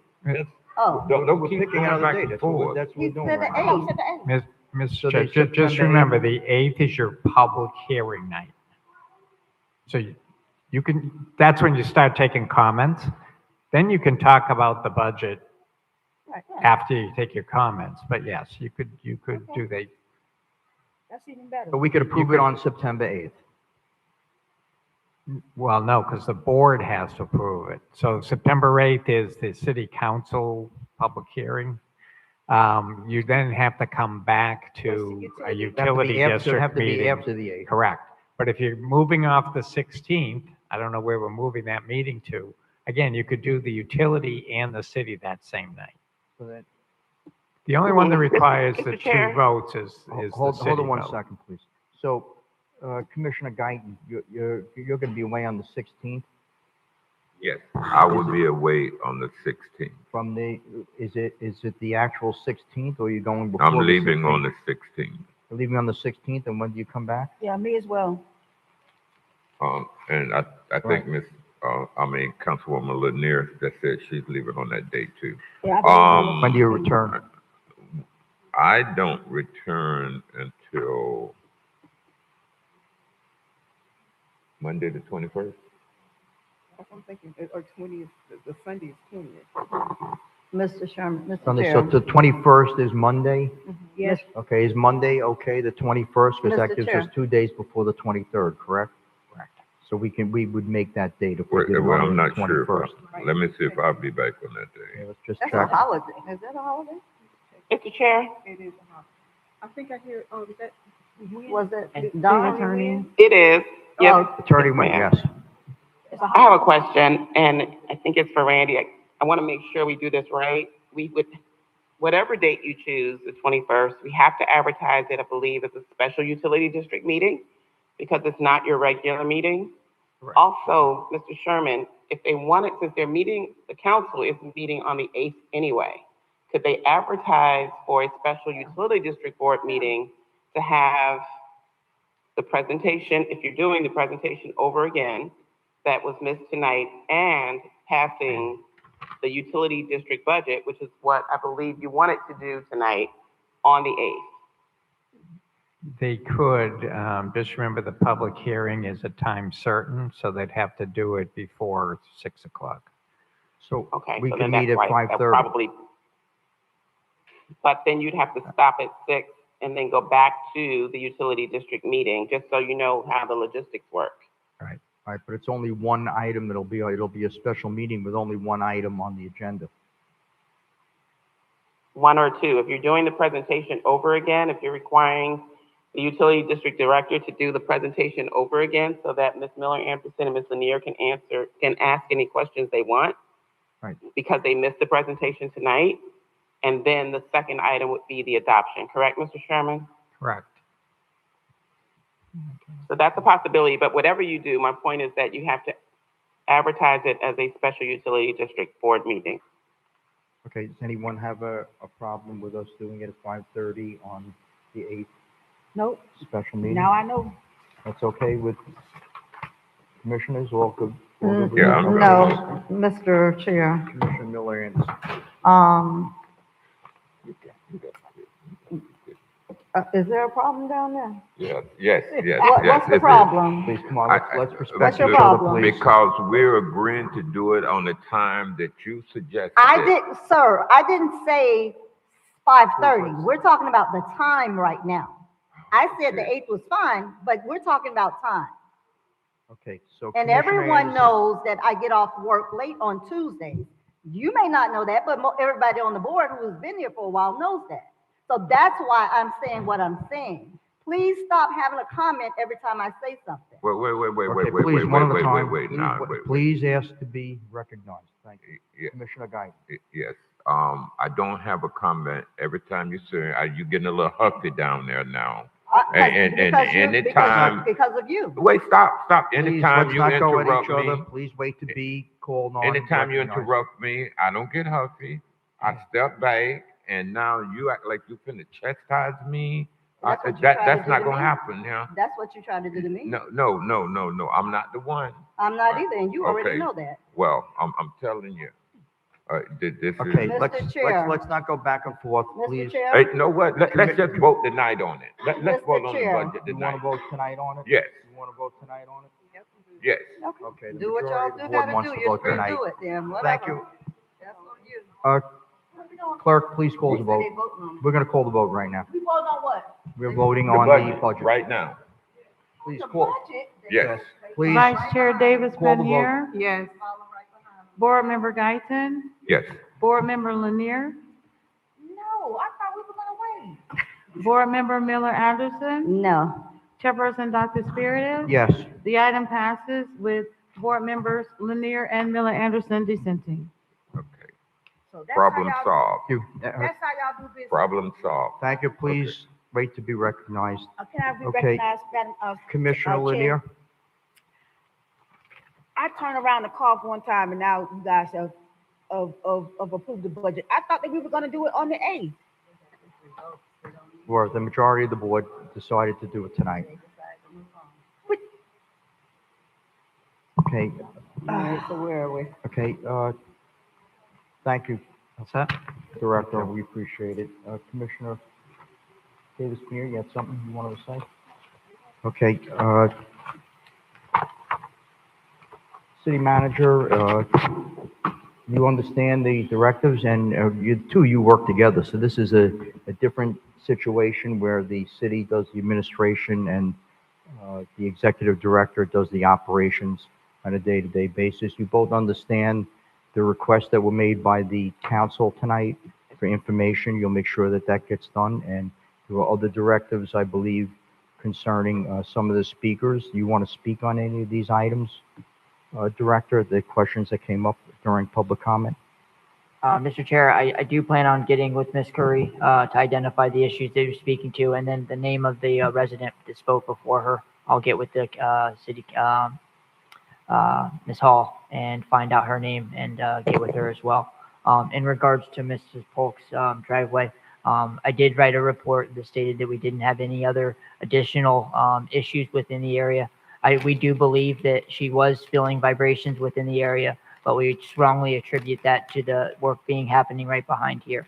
The way that the pipe bursting project works is very minimally impact.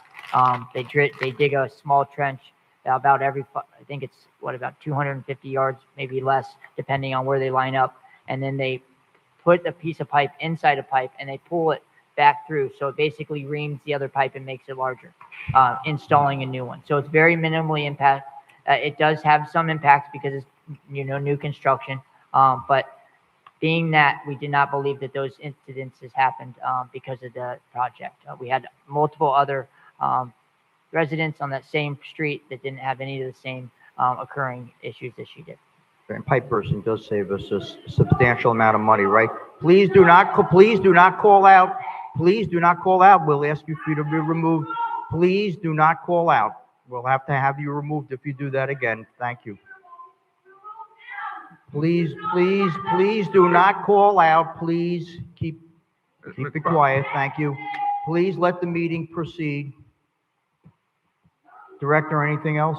No, that's all I have. Okay. So, Chair. Assistant City Manager, you have anything you want to add to any of the public comments that were made? Yeah, just one public comment, wanted to know the port and FPNL payments for their water usage.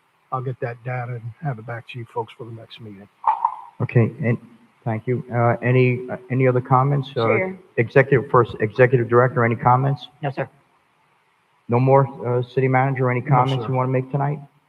Counselor, any comments you want to make tonight? Nothing from me. I'm not sure if Ms. Wynn has anything she wants to say. She's online. Ms. Wynn, any No comments you want comment, to make? sir. Okay, Commissioner Lanier, you had something you wanted to say? Yeah, I want to ask, so what's gonna happen on the 8th? Because y'all throw me off with all of this. So what's happening on the 8th? Madam Chair. Uh-huh. I mean, I'm sorry, yeah, sure. Clerk? Oh, the Finance Director is coming. Okay. Director So- Sherman, thank you. So on September 8th, that's the date of your public hearing for the budget. That's the date and time, 6 p.m. That was advertised on your trim notice, right, that you received in the mail, hopefully. So again, we will present all the budgets and then take public comment. And then that's where the board deliberates whether you want to make any changes So to we're the taking budget, all the budgets, including the utility district. including utility Okay. district. Any Mr. other Chair, comment? It says 6 o'clock. 6 o'clock. Okay, yeah. Thank you, Commissioner Lanier. Commissioner Guyton? Mr. Chair, yes. How many more departments do we have? We have 16 slides to go through tonight, And that'll be the end of, and that would be the end. So we're Okay. doing that tonight, Chair? Yes. Okay. But it will be up to actually Commissioner Guyton whether he'll be the chair at that time. I'll be here. We need to finish it. Thank you, Okay. Director Okay. Sherman. Another question, Commissioner Guyton? No. Anything else? That's it? Okay, any comments, meeting. Commissioner Guyton? Yes, 5-minute break and we'll start the next meeting. Okay, Commissioner Davis Pinero, any comments? Oh, I'm sorry. I No. thought you had No, already we ended. didn't go down the wrong road. Yeah, yeah, no, I have no comments. I'm sorry. I thought you were asking about. Okay, Commissioner Lanier? No. Any comments? Commissioner Miller Anderson? And I have no comments. Thank you all for coming. This meeting is adjourned.